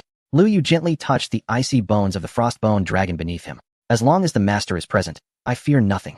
Master, this time, I shall turn him into a bone shield as well." The frostbone dragon flicked its tail, causing the temperature around them to plummet rapidly. "Your attitude is commendable. Maintain it." Lu Yu glanced at the two young girls beside him, and the innocent youth immediately entered stealth mode, while dreaming Jiangnan applied healing blessings to Lu Yu and the others. "This time, we shall seize the initiative." In the sky, flashes of lightning danced, and thunder rumbled ominously within the clouds. A massive bone dragon emerged. Unlike the entirely white skeleton of the frostbone dragon, this bone dragon bore blue and purple patterns that shimmered faintly. Perhaps once the patterns on its body fully coalesced, it would break through to level 160 and achieve the fourth transformation. Trash. I knew from the beginning that sending you to the human tribe would result in failure to fulfill Lord Bone King's orders. Yet, I did not anticipate you would descend to a level that surpassed my expectations of your incompetence. Not only did you fail to complete the task, but you also became a lackey of the humans. You are a disgrace to our undead kin. In the sky, the form of the Thunderbone dragon fully revealed itself. Its length was more than double that of the Frostbone dragon. The 100-meter-long Frostbone dragon appeared as a mere child in comparison. The pressure emanating from the dragon race pressed down upon them, momentarily halting the descending temperature. The Frostbone dragon trembled slightly, but defiantly spoke. "Are you not also a dog under the Bone King? I stand by my master's side. I will eventually break through to the fourth transformation. Will the Bone King grant you the same opportunity?" The two bone dragons knew each other well, and the Frostbone dragon was acutely aware of the words that could pierce the other's heart. Without the Bone King, the Thunderbone dragon might have already had the chance to achieve the fourth transformation, rather than being perpetually unable to find the path to breakthrough as it was now. "Everyone knows you are more suited for the task of infiltrating the human tribe than I am, yet the old bone chose me. Do you truly not understand why?" The Frostbone dragon continued to deliver its barbs, its tone laced with scorn. With each word it uttered, the sky erupted with thunder, as if a massive net woven from lightning enveloped everything below. The Frostbone dragon's words indeed provoked the Thunderbone dragon. The quest for the fourth transformation had been an unattainable goal for the Thunderbone dragon for a century. Yet, whenever it was on the verge of grasping that elusive feeling, the Bone King would always appear to interrupt. This had become a mental block for it. Without breaking through to the fourth transformation, it could not resist the Bone King's interference, and without resisting the Bone King's interference, it could not achieve the fourth transformation. It was a vicious cycle. However, it dared not confront the Bone King. Though merely a few levels separated them, it represented two distinct planes of existence. Why not join my master and escape the control of the Bone King? Only then will you have the opportunity to transcend to the fourth transformation. The Frostbone dragon, abandoning its mocking tone, began to coax. The thunder in the sky suddenly paused, as if the Thunderbone dragon were truly contemplating the feasibility of this proposition. This caught Lu Yu by surprise. He had assumed it was merely a verbal sparring between two dragons, unaware that his own bone dragon would engage in persuasion, attempting to recruit allies on the spot. If it could be done without bloodshed, that would be splendid. However, the next moment, the thunder in the sky erupted once more, its might even greater than before. "Very well, as long as your master can withstand my thunder, I shall willingly follow him." Damn it. That was as good as saying nothing at all. In the end, it still came down to a fight to the finish. Crack! A bolt of lightning, as thick as a thigh, struck directly towards Lu Yu's head. The Thunderbone dragon did not linger with the Frostbone dragon, but instead locked its target directly onto Lu Yu. With thousands of years of experience amassed, it understood the principle of capturing the leader first. Despite its earlier exchange with the Frostbone dragon, it would not be easily deceived when it came time to act. Just as the thick pillar of lightning was about to descend upon Lu Yu, a snow-white flower blossomed above his head, and Hua Hua appeared, bravely absorbing the Thunderbone dragon's strike, reducing its health to below half. With a flourish of the dreaming Jiangnan staff, Hua Hua was restored to full health in an instant. The Nature Clan possesses a natural resistance to such thunder, which diminishes its potency significantly. While Hua Hua withstood the thunder strike, a breath of frost shot forth towards the Thunderbone dragon. Yet, compared to the robust lightning, the once mighty frost breath now appeared somewhat juvenile. A defeated foe dares to show off before me? The Thunderbone dragon's wings flared, unleashing a barrage of wind blades that completely dissipated the frost breath. Despite both being adult bone dragons, the disparity between them was considerable. Thunder crackled again as a torrent of thick lightning surged towards Lu Yu. Clearly, The Thunderbone Dragon intended to eliminate that white flower capable of withstanding its attack, without granting Lu Yu a chance to recover. With such a dense downpour of lightning, evasion was impossible. But just as the thunder was about to strike, their trajectory suddenly shifted. A diminutive figure appeared on the back of the Thunderbone Dragon. She gripped daggers in both hands, relentlessly stabbing at the Thunderbone Dragon's spine, blinding, crippling, bleeding, and poisoning. All negative effects unleashed in the span of a single second. The innocent youth understood that her attacks would not inflict significant damage on the Bone Dragon, so she opted for debilitating status skills instead, not seeking to harm, but rather to reduce this Bone Dragon's condition to its lowest possible level. The formidable Thunderbone Dragon, just moments ago, was already swaying under the relentless onslaught of the pure-hearted youth. For an ordinary assassin, inflicting a negative status on a fully grown Bone Dragon would be a futile endeavor. However, as an abyssal shadow assassin, the pure-hearted youth boasted a skill accuracy of 100%. With a thunderous roar, the Thunderbone Dragon summoned a veil of lightning across its bony exterior, attempting to ensnare the pure-hearted youth. Yet, having executed his skill, the youth had long since employed a displacement ability to evade capture. Annoying pests. The Thunderbone Dragon thundered in rage. Lu Yu smiled slightly. Indeed, they are bothersome insects. In the next instant, billions of bone insects erupted forth, blanketing the area. In an instant, the Thunderbone Dragon was swarmed by these bone insects, each enhanced by the abyss, possessing a temporary invulnerability skill. The surrounding lightning could not obliterate them instantly. A multitude of bone insects traversed the crackling storm, clinging to the Thunderbone Dragon, their sharp spines piercing deep into its flesh. Within a mere 10 seconds, a tenth of the Thunderbone Dragon's health was diminished. This tactic, previously employed against the Frostbone Dragon, showcased the success of the abyssal enhancement of the bone insects, granting them precious moments of invincibility for output. Enduring the agony coursing through its massive form, the Thunderbone Dragon thrashed violently in the air, dislodging the bone insects. Simultaneously, the radius of its lightning power expanded exponentially, rendering the newly emerged bone insects incapable of withstanding the storm's wrath. Do not engage it in the air. Coordinate with Little Green below, Lu Yu commanded, prompting the Frostbone Dragon to descend. Below, both sides' cavalry had already charged forth, colliding in a chaotic melee of undead war chariots and spectral heavy cavalry. Unlike the aerial skirmish, where dominance was less apparent, the ground battlefield saw the summoned creatures maintaining a distinct advantage. The number of spectral steeds was limited, and they had aimed to capitalize on their ethereal state to launch a counterattack, only to be met with the soul-piercing shriek of mermaids, causing countless spectral steeds to disperse into nothingness. This left Lu Yu feeling a twinge of regret, as those spectral steeds, instead of entering his summoning space, had been utterly annihilated. Yet, he could not dwell on the reason, for the Thunderbone Dragon was already closing in. The recent onslaught of bone insects had inflicted untold humiliation upon it. How could the apex predator tolerate such a disgrace? A mere swarm of lowly bone insects had breached its defenses, delivering significant damage in an instant. The Thunderbone Dragon, seemingly oblivious to Little Green below, charged at full speed towards Lu Yu, who was perched upon the back of the Frostbone Dragon. Little Green immediately extended countless tendrils to ensnare the Thunderbone Dragon. However, upon contact, these tendrils were swiftly torn asunder by the overwhelming power of lightning. Unlike the resilient Huahua, Xylv's uniqueness is revealed at this moment. Just as the Thunderbone Dragon seemed poised to break free from Xylv's grasp, it unexpectedly ceased its struggle, as if entrapped in a profound slumber. Within the realm of consciousness, both Lu Yu and the Frost Giant Dragon were taken aback. What began as a mere experiment had astonishingly succeeded. The Frost Giant Dragon, brimming with excitement, writhed in exhilaration. It had never managed to ensnare the Thunderbone Dragon in the realm of consciousness before, yet this time, it had unexpectedly triumphed. However, in the next instant, a chilling voice echoed in its ears. If you cannot vanquish me within 30 seconds, the Bone King shall descend. Your time is limited. While the Frostbone Dragon remained in stunned silence, Lu Yu had already vanished from the realm of consciousness. In the tangible world, countless summoned beasts surged forth. Lu Yu summoned every creature from his conjuring space. Even the long-retired big-eared rabbit and the shallow-water crocodile were drawn into the fray. With merely 30 seconds remaining, the prospect of subduing the Thunderbone Dragon hinged upon this fleeting moment. A cascade of damage numbers erupted from the Frostbone Dragon. Fortunately, the dragon's massive form afforded each summoned beast ample opportunity to inflict harm. As seconds ticked away, the Thunderbone Dragon's health diminished at a visibly alarming rate. Yet, at the current pace, 30 seconds was evidently insufficient. Confronted with a level 159 Thunderbone Dragon, Lu Yu's level 99 summoned beasts could only inflict a paltry 1 point of damage. Suddenly, a deep abyss emerged, its gaping maw opening wide as a fiery red figure soared out, colliding directly with the Thunderbone Dragon. This represented the entirety of Lu Yu's offensive output. Should he fail to subdue the Thunderbone Dragon within 30 seconds, surrender would be the only option left. Perhaps this was the very reason the Thunderbone Dragon willingly succumbed to the realm of consciousness. If Lu Yu could not extricate it within the time limit, it would inevitably return to the Bone King's domain. Thus, preserving an escape route was of paramount importance. With 10 seconds remaining, Lu Yu watched the clock intently. In the heavens, the thunder suddenly dissipated, revealing a throne forged from pristine white bones. The Bone King was imminent. Glancing at the Thunderbone Dragon's health, he noted it was at 20. There was hope. Lu Yu unleashed every skill at his disposal. The enhancements of the War Horn, the searing flames of divine fire, the relentless attacks of his clones, and even the long-neglected Rockfall spell were cast without pause. The pure-hearted youth had long begun his offensive.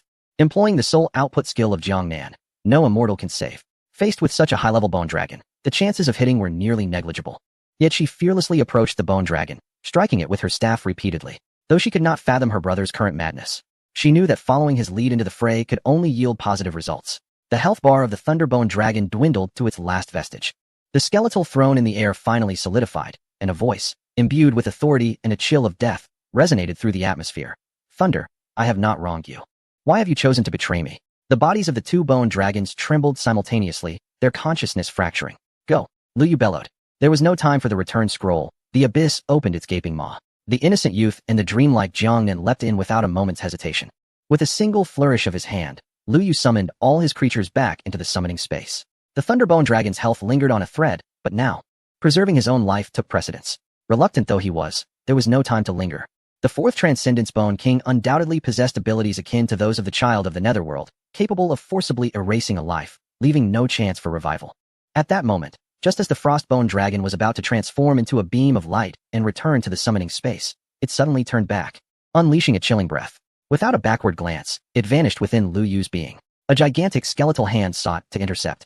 But the frost penetrated through the bone seams and struck the Thunderbone Dragon. Its form gradually dissipated, transforming into a beam of light that, just before the abyss closed, surged into it. The Bone King's massive hand crashed down upon the ground, sending tremors throughout the entire secret realm of Flora. Clear wine. Abyss Summoner. I shall hunt you down personally. In the summoning space, Lu Yu stood before the Thunderbone Dragon. So, you did this on purpose. I only wish to transcend the fourth level. Master, the Thunderbone Dragon stammered as it attempted to call Lu Yu's name twice in vain, ultimately settling on Master instead. I hope you will not disappoint me. Beside them, the Frostbone Dragon could not suppress its trembling form. This was not out of fear, but rather from stifled laughter. Who would have thought that this fellow would find itself in such a predicament? There would be no need to worry about its safety anymore. It is you who must not disappoint me, Lu Yu corrected the Thunderbone Dragon. In his view, as long as he continued to enhance his own strength, elevating the Thunderbone Dragon to level 160 was a certainty. The crux lay in whether the Thunderbone Dragon could undergo a metamorphosis in its life stage. Just before the Abyss Passage closed, Lu Yu had heard the Bone King proclaim its intent to hunt him down personally. Being targeted by a fourth Transcendence entity was no trivial matter. Even with the barriers of race, Lu Yu did not believe that the Bone King, the highest existence of the undead, would be incapable of breaching through. After all, the Goblin General's projection and the Golden Crow's avatar had infiltrated the human realm. Albeit appearing only in malevolent territories, yet they had indeed crossed racial barriers.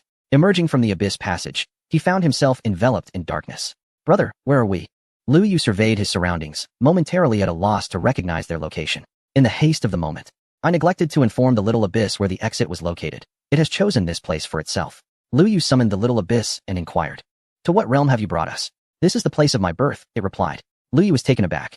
He had never anticipated that the Little Abyss would lead them here, and instinctively, a sense of wariness enveloped him. He had not forgotten the rebellious nature of the Little Abyss. Being suddenly transported to such an unexpected location left him with an unsettling feeling. Master, I have recently sensed my mother calling for me. She is searching for me. Had I chosen to cross the abyss earlier, she would surely have discovered my whereabouts. And then I would truly be doomed. Only by coming here can she not locate me. Does your mother not know where you were born? Interjected the innocent youth, astonished. It is indeed peculiar that a mother would be unaware of her child's birthplace. How can that be? She is my biological mother, the Little Abyss clarified. But I fled immediately after my birth. Oh, I see, the innocent youth responded, choosing not to delve further. After all, it was the abyss. Some matters were simply beyond comprehension. Lu Yu stroked his chin, deep in thought. Are you certain your mother intends to consume you rather than aid in your swift maturation? Having encountered the abyss before, Lu Yu understood that it did not seem particularly bloodthirsty or violent, making the notion of devouring its own offspring rather perplexing. I am quite certain. It seeks to attain rebirth through me, and the only way to achieve that is by devouring me. Very well, Lu Yu shrugged. It was a family matter, and he had no desire to interfere. However, at this juncture, the Little Abyss indeed appeared more resourceful than its mother, so being found later could be advantageous. Are we safe now? Can you return us to the human realm? I wish to wait a little longer, the Little Abyss replied. displaying a notable caution regarding matters of life and death. Thus, they lingered for over an hour until the little abyss deemed the situation entirely secure and reopened the passage. As Lu Yu and the others stepped into the portal, they returned to the territory of the abyss. During the hour of waiting, Lu Yu had been keenly observing the little abyss, attuned to its emotions. Throughout that prolonged duration, aside from its evident anxiety, the rebellious creature exhibited no further reactions, seemingly genuinely concerned about being discovered. Yet Lu Yu remained vigilant. The rationale provided by the little abyss was compelling, but he would not underestimate this little entity. After all, it had initially dared to ensnare itself with intentions of consuming its own being. Rebellion was ingrained in the very essence of the little abyss. And if Lu Yu believed he had successfully tamed this defiant spirit, he would be perilously close to facing a lethal counterattack. However, thus far, Lu Yu had not detected anything amiss. He subsequently retracted the little abyss back into the summoning space. The secret realm of Jinshi is about to open. Yet Lu Yu finds himself disinclined to participate any further. He merely instructs Yu Shiwu to take along a few companions, including the skilled fighters from the nursing home, to thoroughly scour the place. The innocent youth and Ruming Jiangnan are also summoned by Yu Shiwu. These two young ladies embody the pinnacle of strength for the Lord of the Abyss. Their presence significantly enhances efficiency, whether in battling monsters or confronting bosses. Reluctantly, the two girls bid farewell to Lu Yu, who takes the opportunity to send along a batch of summoned beasts. The Lord of the Abyss holds its esteemed position as the foremost guild largely due to the advantage of each member possessing a summoned beast, a privilege exclusive to its ranks. Lu Yu ventures alone to the forging grounds, an expansive area now enclosed under the direction of Duan Shuqing.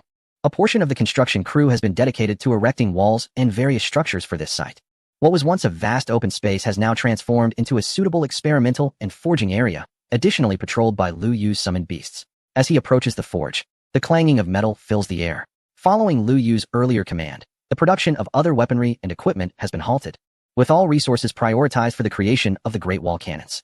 Currently, 50 of these formidable cannons stand gleaming under the sun. Initially, Lu Yu had agreed with Zhu Hongwu to incorporate the natural tribe into the human territory within 3 days.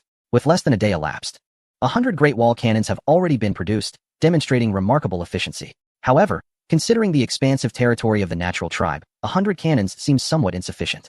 An enhancement in production would be ideal, with the hope of manufacturing 1 to 2,000 units daily. Upon expressing this notion to Duan Shuqing, Lu Yu is met with a skeptical glance. 1,000 a day? Are you trying to break my old bones? Let us see if we can even manage 1,000. Duan Shuqing retorts. Lu Yu feels a twinge of embarrassment, having been unaware of the daily production limits for the Great Wall cannons.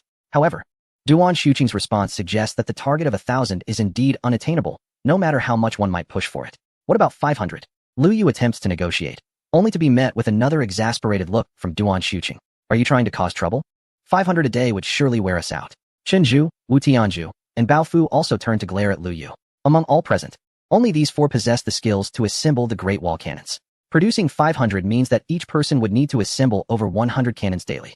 Even the most industrious of workers could not manage such a feat. Assembling a single cannon requires at least half an hour, and even with relentless effort, 500 in a day is simply unfeasible. At most, you can give me 200 cannons in a day. That is already the limit. Just 200? This falls significantly short of Lu Yu's expectations. Do you think 200 is too few? Believe it or not, I could simply walk away right now. Lu Yu hastily replied. Not at all. 200 is perfectly fine. Given the current demand for personnel, it was essential to placate him. After all, Duan Shuqing and the others were not his summoned beasts. If they were provoked, they might genuinely choose to abandon their duties. Lu Yu offered a few soothing words, successfully calming the old man's temper. As he exited the forge, he pondered silently. With a daily output of 200, in 2 days there would be at most fewer than 600 Great Wall cannons. Relying on 600 cannons to subjugate the entire Nature Clan was an endeavor that would take at least a month or two. A month or two was far too long. It would be an eternity. This simply wouldn't do. If increasing production was unfeasible, then the only option left was to enhance their power. Chapter 410. The summoned beasts are insufficient. Lu Yu approached the completed Great Wall cannons, dispersing the dwarves transporting materials, and summoned the abyssal entity. He sought to ascertain how these cannons could be fortified and the energy required for such enhancements. The abyssal entity devoured one of the Great Wall cannons, holding it for an extended period without regurgitating it. It wasn't that it wanted to consume the cannon. Rather, the structure was exceedingly intricate. Unlike the previous AK, which could be quickly analyzed and fortified, the complexity of the Great Wall cannon had escalated significantly with Duan Shuqing's involvement. Even the abyssal entity found it challenging to devise a reinforcement plan in a timely manner. At last, when Lu Yu was on the verge of impatience, the abyssal entity finally released the cannon. Master, this construct is vastly complex and inherently precise. Aside from further amplifying its power, I have no superior methods at my disposal. How much can the power be increased? Depending on the energy consumed, it could be enhanced by a factor of 10 to 100. 100 times? Lu Yu's eyes sparkled with excitement. Currently, a single cannonball's impact was sufficient to level a small hill. If its power were to be increased by 100 times, would that not equate to a nuclear explosion? The simultaneous launch of 600 Great Wall cannons would result in the detonation of 600 nuclear warheads. The mere thought of such a spectacle was exhilarating. Simply augmenting the power would suffice. How much energy is required for a 100-fold enhancement? 5,000 goblins. Lu Yu exclaimed. Could you repeat that? Indeed, it is 5,000 goblins. Is that the projection or the real body? Projection. For the real body, only 500 would suffice. 500 goblins. That is tantamount to a celestial artifact. However, a Great Wall cannon with power comparable to a nuclear explosion would indeed be of a celestial grade. However, the dilemma lies in the fact that there are not enough summoned beasts available in Lu Yu's summoning space. 50,000 spectral warriors, 10 goblin legions, along with a motley assortment of other summoned creatures barely suffice to enhance the 100 artillery pieces before him 100-fold. The subsequent artillery pieces to be produced will be entirely reliant on the summoned beasts for absorption and enhancement by the Abyss. Moreover, Lu Yu cannot possibly allow the Abyss to consume all the summoned beasts from the summoning space. Perhaps he should consider lowering the enhancement multiplier? The moment this thought crossed his mind, he decisively dismissed it, having already established that the Abyss could augment the artillery 100-fold. Reducing the multiplier would surely leave Lu Yu dissatisfied. Since departing from the novice village, he had seldom encountered a shortage of summoned beasts. Today, however, was a rare occurrence. What to do in the face of a deficiency in summoned creatures? What else could be done? Acquire more. With only 2 days remaining, he needed to amass 1 million goblins. Securing 1 million goblins posed a challenge. Although the goblin race was numerous, achieving such a feat before attracting the attention of the goblin general was utterly unrealistic. It appeared that a trip to the undead race was inevitable. The sheer number of the undead was formidable. Whether he needed 1 million more or less was inconsequential. Lu Yu shook his head. Mere hours ago, he had offended the Bone King, and now he intended to intrude upon their territory once more. Today was certainly not a favorable day for the Bone King. Without hesitation, Lu Yu decided not to bring along the naive youth and the ethereal Jiangnan. The 2 young ladies had to assist in mining. Without sufficient ore, he could not produce 600 artillery pieces. As the abyssal passage opened, Lu Yu stepped directly into the realm of the undead. In stark contrast to the vibrant life within the verdant grove, the undead territory exuded an oppressive aura of death. Lu Yu had never ventured into the undead's domain before. The previous teleportation had been random. However, this place bore a striking resemblance to the graveyard of a level 1 main city. Lu Yu swiftly dispatched several unwary undead, then summoned the Thunderbone Dragon and the Frostbone Dragon. These 2 dragons had once belonged to the undead and should possess a fair understanding of the environment here. I require a location conducive to the mass spawning of high-level undead. Lu Yu articulated his request. Slaying them one by one was far too slow. To gather 1 million undead in 2 days was simply unattainable without a method for bulk spawning. The 2 dragons exchanged glances before simultaneously revealing a location: the Bone King's throne, the Mountain of Corpses, and the Sea of Blood. The Mountain of Corpses, the Sea of Blood, and the Bone King's throne were the 3 areas of the undead, each densely populated with their kin. Lu Yu promptly ruled out the Bone King's throne. He merely wished to discreetly procure some summoned beasts, and had no desire to confront the Bone King head-on and meet his demise. Which of the Mountain of Corpses or the Sea of Blood is closer from here? The Mountain of Corpses? The Sea of Blood? The 2 skeletal dragons spoke in unison, offering 2 utterly distinct responses. Lu Yu silently observed the dragons. The Sea of Blood lay to the east, a mere 500 miles away, while the Mountain of Corpses was to the west, only 800 miles distant. 500? 800? Lu Yu regarded the Frostbone Dragon with suspicion, for it was he who had suggested venturing to the Mountain of Corpses. The Bone Throne also resided to the east. Very well. Let us proceed to the western Mountain of Corpses. Lu Yu resolutely made his decision. At this moment, there was no room for ambivalence regarding distance. The farther from the Bone King, the better. He leapt atop the Thunderbone Dragon, racing towards the Mountain of Corpses with great speed. Upon witnessing the dark expanse of corpses before him, Lu Yu, despite his prior mental preparation, felt a profound shock. The undead clan was truly a hellish sight. Master, look, there seems to be a person over there. In such a place, could there truly be someone alive? Lu Yu's vision paled in comparison to that of the skeletal dragon, prompting him to employ his heart's eye to peer through the dragon's sight. He beheld an individual wielding a staff, skillfully navigating through the throngs of undead creatures, accompanied by 2 peculiar pets. This figure was all too familiar to Lu Yu. Though he had encountered him only once, the impression left was indelibly etched in his mind. It was the soul mage Ming Shan, the player who sought to nourish the souls of his pets. He had even once ascended to the pinnacle of the level leaderboard, surpassing Lu Yu. Should he not be farming for loot in the graveyard? What brought him here? Ming Shan, filled with excitement, had originally been diligently farming monsters in the graveyard when he suddenly fell into a chasm, severing his connection to the outside world. After much effort to find an exit, he emerged only to be greeted by a plethora of undead monstrosities. The wild creatures here were significantly stronger than those in the graveyard, and the loot was far more bountiful. This revelation caused Ming Shan, who initially contemplated returning to the Spring of Life, to abandon that notion and instead commence farming in this new locale. However, the sheer number of undead on the Mountain of Corpses was overwhelming, even at level 70. With the aid of 2 pets, Ming Shan found himself struggling. Within mere minutes, he was on the brink of collapse. For him, losing a level was inconsequential, but he had yet to gather the loot scattered about, particularly a vial that appeared to possess soul-nourishing properties, which was of utmost importance to him. With a mighty shout, he brought his staff crashing down upon the ground, instantly reducing his 2 pets to mere dust. In the wake of this, an invisible wave emanated from his body, sweeping outward. Any undead creature that came into contact with this wave was instantaneously reduced to a fine powder. The area of effect was vast, stretching to the very limits of his vision. With a single skill, he obliterated tens of thousands of undead beings. Yet, Ming Shan felt little relief. Instead, he struggled in anguish, suppressing his sorrow as he hurriedly collected the loot scattered across the ground. With a cursory glance at the vial of elixir, Ming Shan's eyes lit up. It truly possessed the power to restore souls. This was the first time in a day that he had encountered such a remarkable item. The esteemed liquor connoisseur had not deceived him. Filled with exhilaration, Ming Shan promptly sought to use a return scroll, for he could not afford to lose this precious potion. However, he quickly discovered that the return scroll was rendered useless in this place. Instantly, despair enveloped him. Was he destined to be slain and return to the spring? Yet, should he perish, the items he had recently acquired might be lost forever. To use his skills directly was not an option either, as the previous invocation had cost him 2 pets, which now lay in slumber, requiring 24 hours before he could summon them again. In the distance, the undead surged forth like a relentless tide. Gripping his staff tightly in one hand and the potion in the other, Ming Shan's face was etched with reluctance. He resolved to fight once more. If he could endure for just 1 hour, the drop rate of the items newly placed in his inventory would significantly diminish. At that moment, 2 dragon roars reverberated above him. Bone dragons. Ming Shan's complexion turned ashen. This time, even a desperate struggle could not withstand an hour of onslaught. Just as despair began to take root, he was astonished to find that the names of the 2 bone dragons were not displayed in hostile red, but rather in friendly green. Moreover, upon one of the bone dragon skulls stood a figure. Before Ming Shan could discern who it was, a torrent of thunderous and frosty energies cascaded down upon them. Countless undead creatures were instantly obliterated. Within the summoning realm, the number of necromantic summons swelled dramatically. That singular area of effect assault had annihilated nearly 10,000 skeletal monstrosities. With just 100 more releases, he could amass enough summons to reinforce the Great Wall Cannon. As he surveyed the landscape, it was teeming with high-level undead. It was evident that even if he unleashed 100 or even 1,000 skills, the undead would scarcely diminish in number.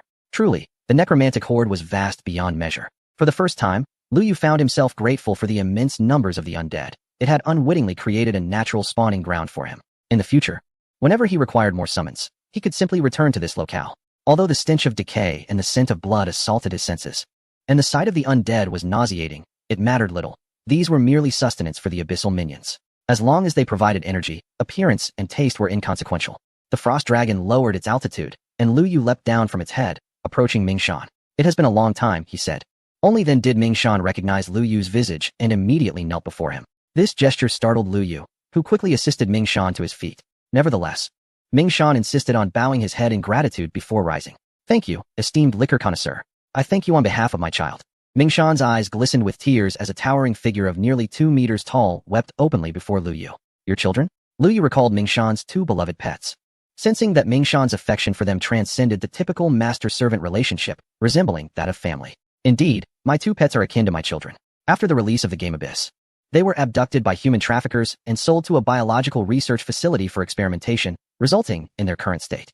To safeguard their lives, I captured them as pets. But their souls have suffered immense trauma. They no longer recognize me. I must find a way to restore their souls if they are to have any hope of survival. As Ming Shan wept, he recounted the tragic tale to Lu Yu. Lu Yu listened intently, his brow furrowing in concern. Could it be that such laboratories existed abroad, capable of connecting the abyss to reality in such a peculiar manner? Did this imply that others had already recognized the existence of the abyss? Yet, why had he not heard of any gaming pods abroad? All known pods were exported from within the country. Unable to comprehend the underlying reasons, he chose to dismiss the thoughts. As long as there were no issues domestically, he found little concern for the humanitarian plight of other nations. Lu Yu offered Ming Shan a semblance of comfort, expressing sympathy for his plight. The sorrows of individuals do not resonate equally. While Lu Yu could empathize with Ming Shan's anguish as a father, to truly share in that grief felt a burden too great to bear. He settled Ming Shan aside. assuring him they would return together shortly, before leaping back onto the dragon's back. The number of summoned beasts remained insufficient. Lu Yu needed to leave before the Bone King became aware of their presence. Chapter 412. Light and shadow thunder raged overhead, the surrounding temperature plummeting sharply before rising abruptly. The health bars of the two skeletal dragons were nearly depleted, while the flames of the small golden crow wreaked havoc around them. And small green vines hung heavy with corpses.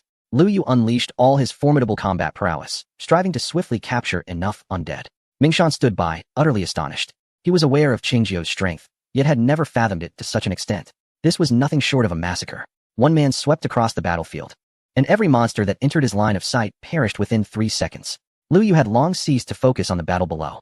His gaze remained fixed on the count of summoned beasts. The longer he lingered, the more he feared the Bone King's emergence. The small abyss stood ready at his side, prepared to open a portal at the slightest hint of danger, allowing Lu Yu to escape at the earliest opportunity. Within the summoning space, the number of summoned beasts continued to rise steadily. Excluding what originally existed, Lu Yu's summoned beasts have now surpassed 1 million. The 600 Great Wall Cannons require 1.5 million high-level summoned beasts. Just 50,000 more to eliminate, and it will be accomplished. Sun Tianhua stood beside Lu Yu, continually smacking his lips. If only I had possessed your level of skill back in my day. I wouldn't have fallen to such a fate. What fate? Sun Tianhua paused, hastily adding, the fate of becoming one of your summoned beasts, of course. At this point, the stench in your summoning space would be unbearable. With so many decaying corpses thrown in, the odor would be simply intolerable. You must designate a separate area for these entities. I have already allocated them to a distinct zone. Then why do I still smell such an awful stench inside? No, I need to relocate. Where do you intend to move? I think the mermaid's pond would be quite suitable. Lu Yu shot Sun Tianhua a glance, pondering whether the old man had been a lecher in his previous life. Think twice about that. If I catch you mingling with the mermaids, I'll swiftly toss you into the pile of corpses. You young rascal. If we trace the lineage back to my great-great-great-granddaughter, I am, after all, your ancestor. Now that your ancestor has a need, can't you fulfill it, Lu Yu? Has this old man become so brazen in his speech? Absolutely not. Lu Yu firmly rejected. Holding hands with the widow is one thing, but the mermaids are still children. Before Sun Tianhua could utter another word, Lu Yu waved his hand, summoning all the beasts back into the summoning space. He then pushed Mingshan into the small abyss and followed suit. In the next moment, a colossal bony claw grasped the spot where they had just stood. Damn it, how did he discover me? The Bone King fumed with rage. He had arrived long ago but refrained from attacking, knowing that Lu Yu had a swift escape method, waiting for him to let down his guard before striking. Unexpectedly, at the moment of his assault, Lu Yu sensed the anomaly.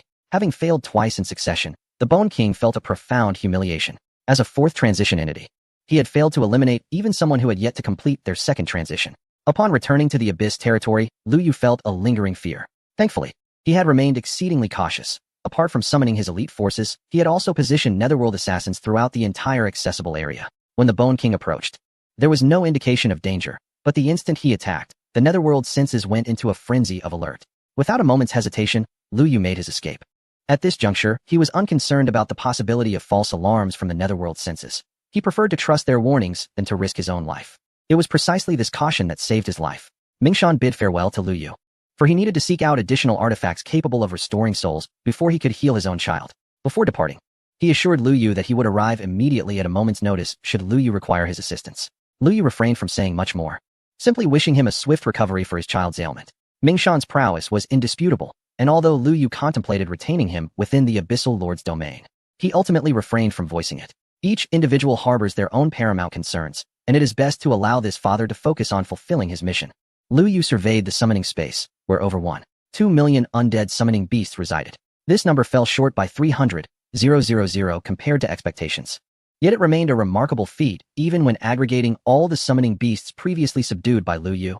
Their total did not surpass this recent acquisition. Duan Shuchen and his comrades had forged 200 long-range cannons, prominently displayed within the abyssal territory. This was a strategic arrangement by Wushi Wujing, in his words. Rather than concealing their strength, it was preferable to showcase it boldly. Not only would this intimidate potential adversaries, but it would also elevate the reputation of the Abyssal Lord. As for the safety of these long-range cannons, that posed no concern. Who would dare to act against the Abyssal Lord on his own turf? Did they truly believe the summoned beasts left behind to guard were idle? Even if someone attempted a heist, a few would be insufficient, and a larger force would simply be met with cannon fire. Lu Yu immediately expressed his disapproval of Wushi Wujing's approach. The true threat to the long-range cannons did not stem from humans, but rather from infiltrating alien races. Should entities like Ming Hun or Yin Feng, who specialized in deep abyss occupations, approach the long-range cannons, the invaluable weapons painstakingly crafted by Lu Yu would be rendered useless. Such a loss would be catastrophic. Ultimately, Wushi Wujing informed Lu Yu that the existence of the long-range cannons had already circulated among various factions in secrecy. The presence of the cannons could not be concealed. The replicas displayed publicly were mere imitations, crafted at Lu Yu's behest by Duan Shuchen. They bore resemblance in appearance and panel design, but lacked any functional capacity.